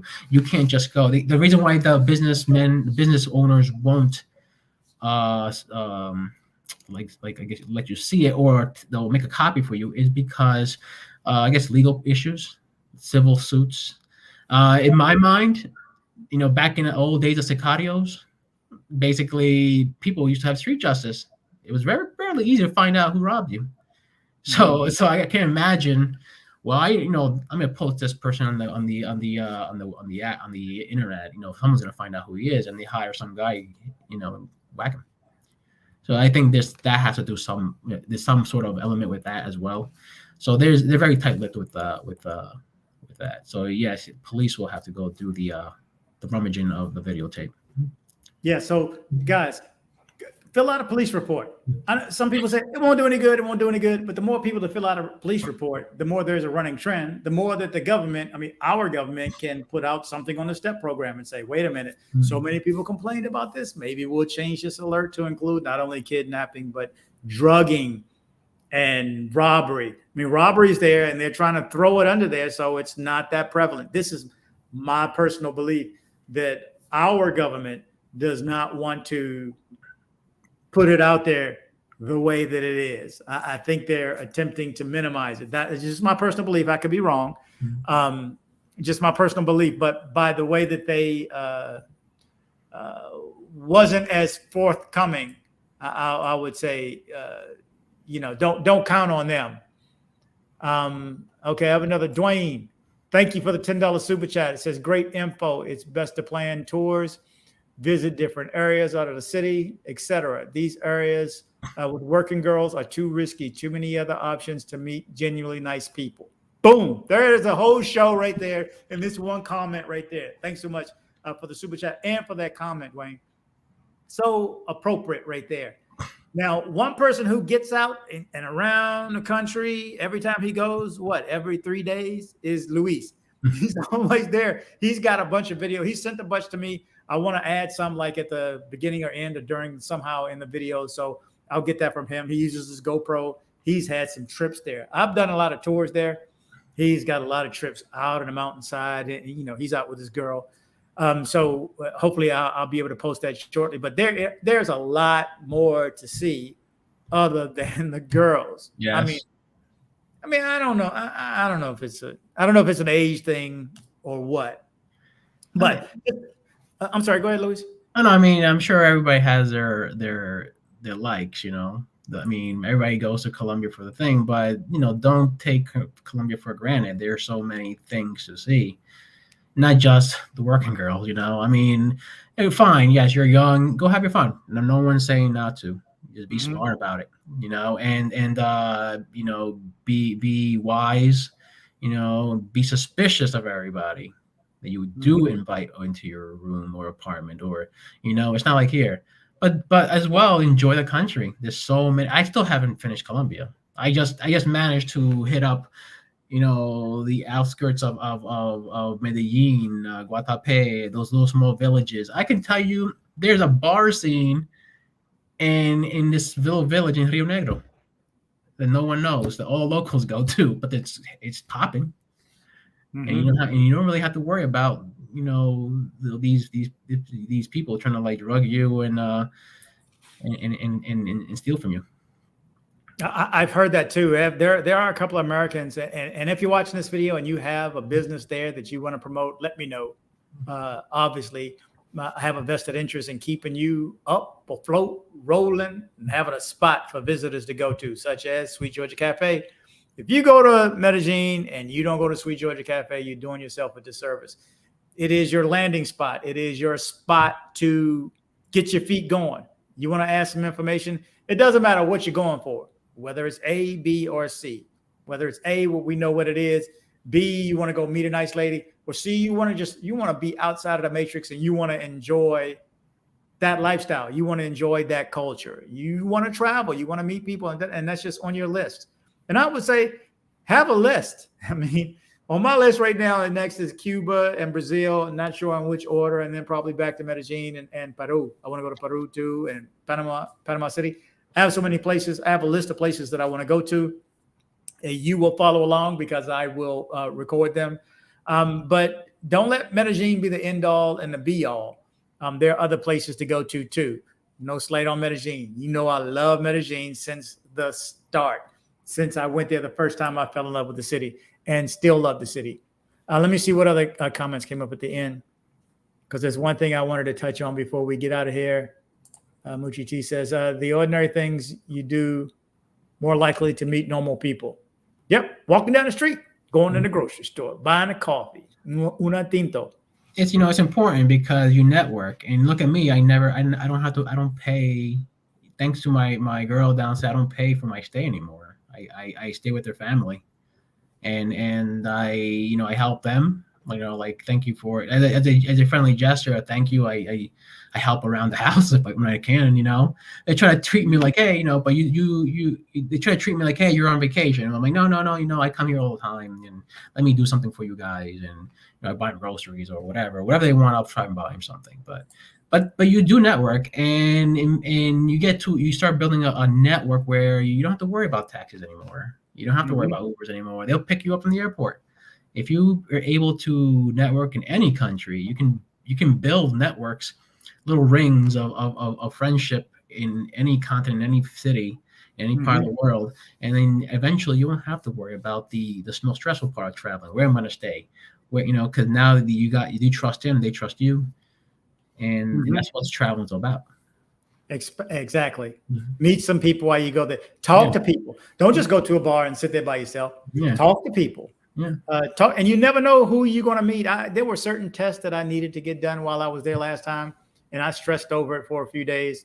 And I sat at the bar, and like somebody just told me, stop saying, "Oh, all right, we get it, Sweet Georgia Cafe. Don't overkill." I'm not going to stop saying it. First of all, you either go or don't. But I say this every video because for those who have not seen my video, need to know they need to get there.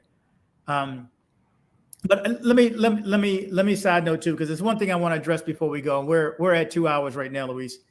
5 minutes, you'll be at 2 hours. I wrote this note for myself, and it's regarding the slap from Will Smith to Chris Rock. And my note to you is, if you can't do what Chris Rock did, don't go to Colombia.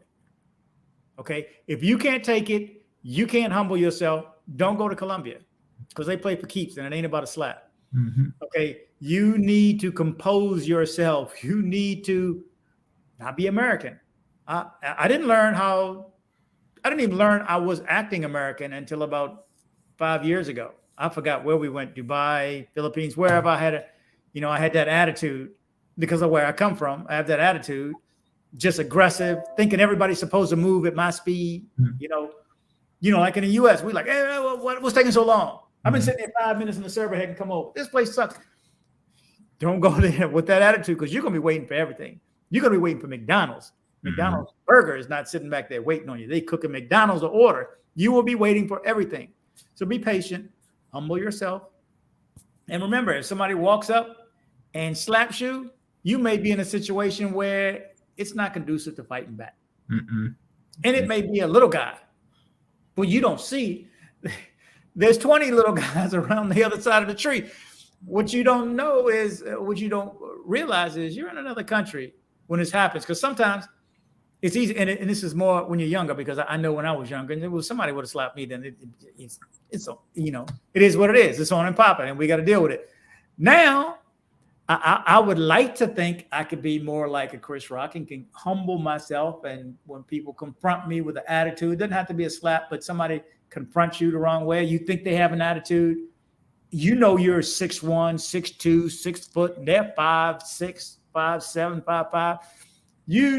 And you think in your mind, what you can't do, humble yourself. Just smile and live another day. It's not that big a deal. Let it go. Because you can get yourself hemmed up. And again, I go back to the arresting part. If you wasn't here a couple of hours ago, or now 45 minutes ago, if you get arrested there, they can make it where you can't come home. You cannot go back to the U.S. They will not let you leave and go back to the U.S., and you cannot work. They most likely will detain you and not let you go at all. And if they do, it's a special parole where they're not going to pay for your housing.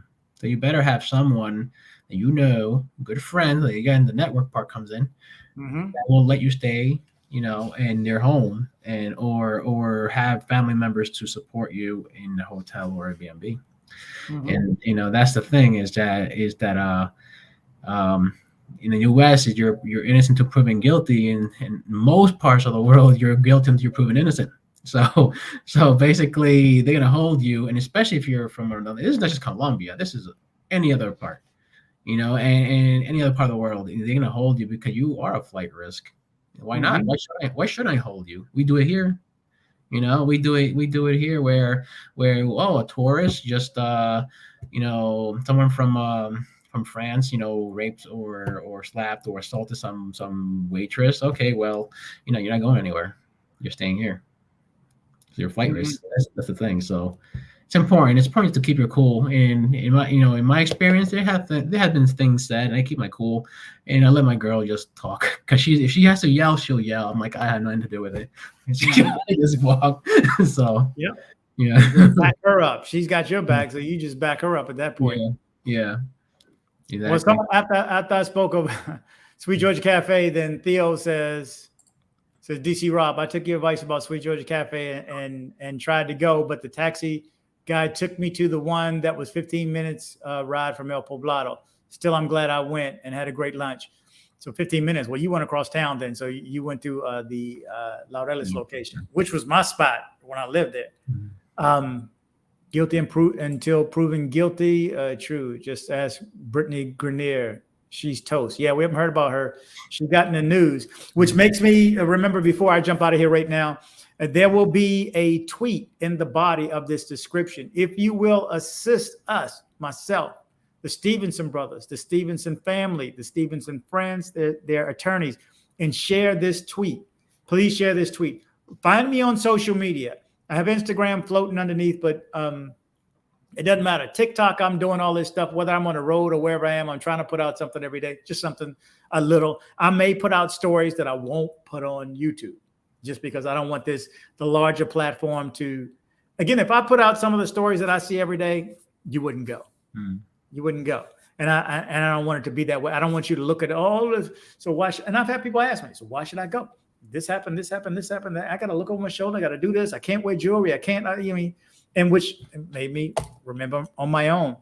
I went when I was in Phoenix yesterday before I left. I was right next to the outlet mall. I went past Parque. I love Parque. But they had these little leather. I love these bracelets. They don't shine. They have a little bit of silver in it, but you can tell they're not worth a lot of money. I spent $27 for these, and well, not that one, for these three and this one, and a watch and this watch, $29. But I love that these you can wear. They're unassuming. Don't wear ring. Don't wear ring. Don't wear bling. Don't wear fake gold. Don't wear fake silver. But get you something that's leather. If you like jewelry, if you don't, then better don't wear anything at all. I wear beads. I wear bracelet beads all the time. It's an end thing with the guys these days, but exactly like this one. Yeah, I wear something like that. Yeah. Or like from Guatemala. I don't wear. I have gold chains, but I don't wear them anymore because anything, and it doesn't matter. You may think, oh, that little chain, like they said about Timothy Reed, that little chain, they wouldn't rob for that little chain. Well, I saw his chain, and yeah, they would rob for that. I just don't think that was what happened. So we're going to touch on that soon too, because it's the 7th right now. So we have another 13 days before the anniversary. I'll reach out to the State Department. I'll reach out to the embassy and see if I can't get a response from them about what has been done. If you're not familiar with the Timothy Reed case in Cartagena, Colombia, April 20th of last year, being murdered, and there's suspects galore. And I'll touch on that and do what little bit of research I can, since not much has been done on the criminal side. And work is still being done on the financial side because it was over a $200,000 investment. Luis, is there anything you want to throw in before we end? And if anybody else wanted to throw a message up before I get out of here, if I missed you, I apologize. It just wasn't enough time. We will do this again. I appreciate you, Luis, for coming on. Oh, my pleasure. But anything you want to throw out at the end? I mean, like I mentioned before, I mean, don't be afraid to visit Colombia. I mean, it's not all the bad news is not there to scare you. It's just to make you aware. Anything can happen in any part of the world. You can go to Italy and get robbed by a mob of kids who are highly trained to be pickpockets. So basically, it's there's something unique in every part of the world, and the criminal element will continue to evolve. It might not be it might not be the scopolamine in a drink anymore. It might be something else. It might be the way they approach you. It might not be scopolamine. It might be someone who just is gonna take something out of your pocket. You might not even know. And it's just not there to make you afraid. It's not there to give Colombia a bad name. Colombia was once the Wild West back in the 80s and 90s. What do Americans think about Colombia even to this day? Pablo Escobar. So that's what we must ask the safety questions. A lot of locals might say, well, don't give Colombia a bad name. But I'm like, yeah, but at one point Colombia was a Wild West, and today it affected the people's views. So we as travelers are representatives as what we are. As soon as we touch on the ground, we come back with great stories to tarnish that bad image of Colombia. So we want to have a memorable experience, so that way when we do go back to the U.S., we can say, "Yo, Colombia was dope. It was awesome. It was, you should definitely go. It was an amazing country. When things like this happen, it's unfortunate, and it's going to continue to happen. But the best we can do is mitigate and lessen the risk as soon as people take heed of that warning. But it's just use common sense, and Colombia is a lot more than Colombia than just pre-pagadas and working girls, you know. And Mhm.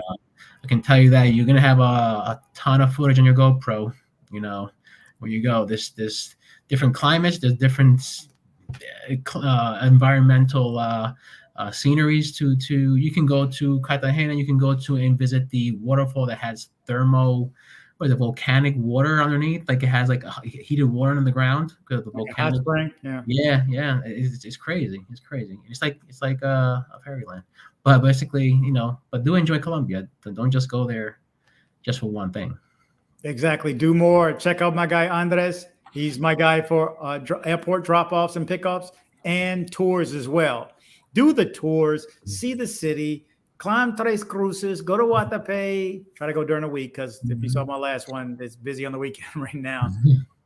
You may be, and I'm personally, I don't like a lot of crowds anyway. I get even more nervous. I'm already sketched out. Now I'm in a crowd or a bus full of people. Now I got to worry about, you know, I got stuff in my socks and my underwear. That's just me.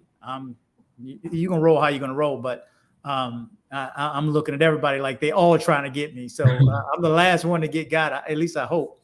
But the biggest issue, the biggest thing that you can take out of this is from our conversation earlier is at the point of selection, when you pick the wrong person, foregone conclusion, you're not getting away. You're not getting away because you're at ease. You made that decision and the person that you chose was good. They're good at what they do. I mean, there's some criminals. I mean, you see, it's like magicians. You can't figure out what they did. Yeah. How they do this and your watch is gone? How can they do that? Yeah. And you might have like a few good experiences on those apps. You might have a string of good experiences, but it's gonna catch up to you. You're gonna let your guard down. And that's when that, you know, unfortunately, John Doe, you know, unfortunately happened to him, you know, pretty fast, almost immediately. But there are people that will have a string of good times, nothing uneventful, you know, and unfortunately, it's a luck of the draw. You know, eventually you're gonna draw that straw stick. You know. Brisk Clown, thank you so much for the $4.99 super chat. Says I'm planning on going in June. I would just have to get the jab. Yeah, you got to have the jab right now. We don't know when that's going to change. I get that question. That's probably the number one question I get. When are they going to stop doing this? And personally, I think they just follow in the U.S.'s lead. I think a lot of people are. And as long as we're requiring it for foreigners, I think Colombia is going to do the same. Now, that could change at any given time, and I could be totally wrong.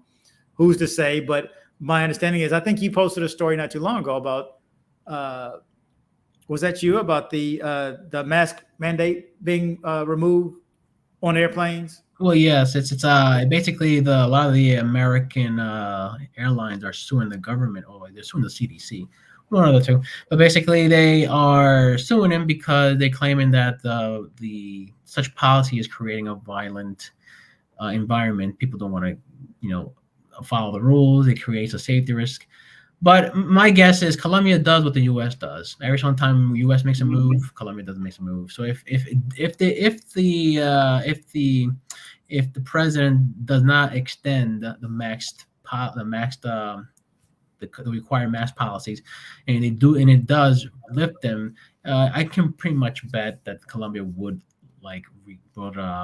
get rid of them too. So it depends on what the U.S. does. That's why it's like Colombia takes heed of what the U.S. does, and whatever we do, they do based on government activity. So and know that we pay them money too, because there was some contingencies that went on the last round of funding for them that recently over the last month and a half, one of which had to do with what's her name, Alexandria Ocasio-Cortez, whatever her name, I can't remember. From New York, that had some stipulations that the money can't go to ESMAD. I think it was that it can't go to ESMAD because they're the ones that I guess harmed people, some of the protesters last year. And I think they dropped that part of it, but the money, it's a lot of money. It's a lot of money this country is giving to both Colombia and Ecuador. A lot of money. So, and again, back to the Stephensons before I go, I implore you, please use the link that's in the body of this video. It'll be there. Just simply click that, share it, We need to get the word out. I've done everything I can from my point of view, even stopping by the embassy when I was in DC a few weeks ago, the Ecuadorian embassy. We need your help, though. We need your help. If you're not familiar with the case, two brothers in Ecuador. Well, first you got to go back and watch the videos. I can't tell the whole story right here, but two brothers who owned 125 acres in Ecuador. There were, after 4 or 5 years, 2 bodies were found on their 125-acre property. The family of the deceased was on the property at 3 a.m. before they were arrested. It came with shovels, found 2 dead bodies, and they've been in prison ever since they were convicted. Now, I read the entire judge's decision, and I saw no evidence. 0. This is all the evidence I saw. 0. I read that whole, I was up late that night. I don't know how many, 30, 40 pages, and there is no evidence, and they are being held. So our government does have say on that. But like the imam said, if you don't move, they don't move, meaning our representatives here. So we need your assistance. And I also want to take a second to say a prayer for all those who are going through some health issues, like my sister-in-law, like the imam, like Ronell, because the 2 brothers, the 2 Stephenson brothers, Ronell and Roger. Ronell has been diagnosed with cancer after his first operation. He's on his, I think, 4th chemo right now. He went from 185 pounds to 105 pounds in a matter of weeks, and he almost didn't make it last month. So we need your help. If you have been following that story, please. If you have not, I'll make sure that there is, once this is all done, I'll make sure at the end of this video, there'll be a link where you can follow on from beginning to the end and see what has been done, including our interview on Puff Daddy's channel. So anyway, one last thing. Anybody else have any comments before we go? And because I'm about hoarse now, I feel like I've been in a trade show. And Luis, anything else you wanted to add? Oh, I think someone asked me what made me move to Medellin. Well, I didn't move to Medellin officially. I just spent so much time. I technically live there part-time. So I work in the U.S. for 3 weeks, and I'm on my way. Actually, I'm on my way back to Medellin next week, actually. But basically, I spent a lot of time there. You can definitely say I'm officially there part-time. I live there part-time. I don't officially move. Yeah, and you know, I'm usually there between 5 days, 4 days to 12 days. It all has to do with my work schedule. And if I have a good long run where I can manipulate the schedule, guess where I'm going? Medellin. Yeah. Well, your lady's there. You gotta go. Of course, I have to go now. So yeah. And you get your teeth taken care of. You get already done. Medical care. Yeah, already done. Already done. I know. I smile for a reason because of Medellin. Yeah. I smile and smile often. Yeah. Thanks to my dentist, Carlos, who's there too. You'll see him. I run his videos at the beginning of some of my videos too, just on where to go to get it. And if you want to recommend your dentist as well in the group, sure. Please do. Okay, but we're going to cut it out now. If anybody has anything else, it's going to pop up any second. There's one comment that popped up. Okay, it's something to Moochie T. Okay, we're going to cut out now. Luis, thank you so much. David Dodd, thank you so much. What did I call him? John Doe. Okay, I forgot what his name was. And thanks to John Doe. That right there was some of the best information that you're going to get from somebody who just got yesterday and made it through alive and now is trying to stand up and do something about it. Don't not do anything. You must do something. Nothing's ever going to change until we take a stand. So we need your help. So join it. Let me know, because I have 2 people who are dealing with this right now. I am going to hook up John Doe with the other 2, and then we'll get a little community going and see if we can help, and whatever I can put out to help, I will. This channel is at your disposal. So thanks again, Luis. Thanks, David. Thanks, John. We're going to cut out now, okay? Have a good one. All right. Thank you guys for watching. Be safe. Be safe. Be safe.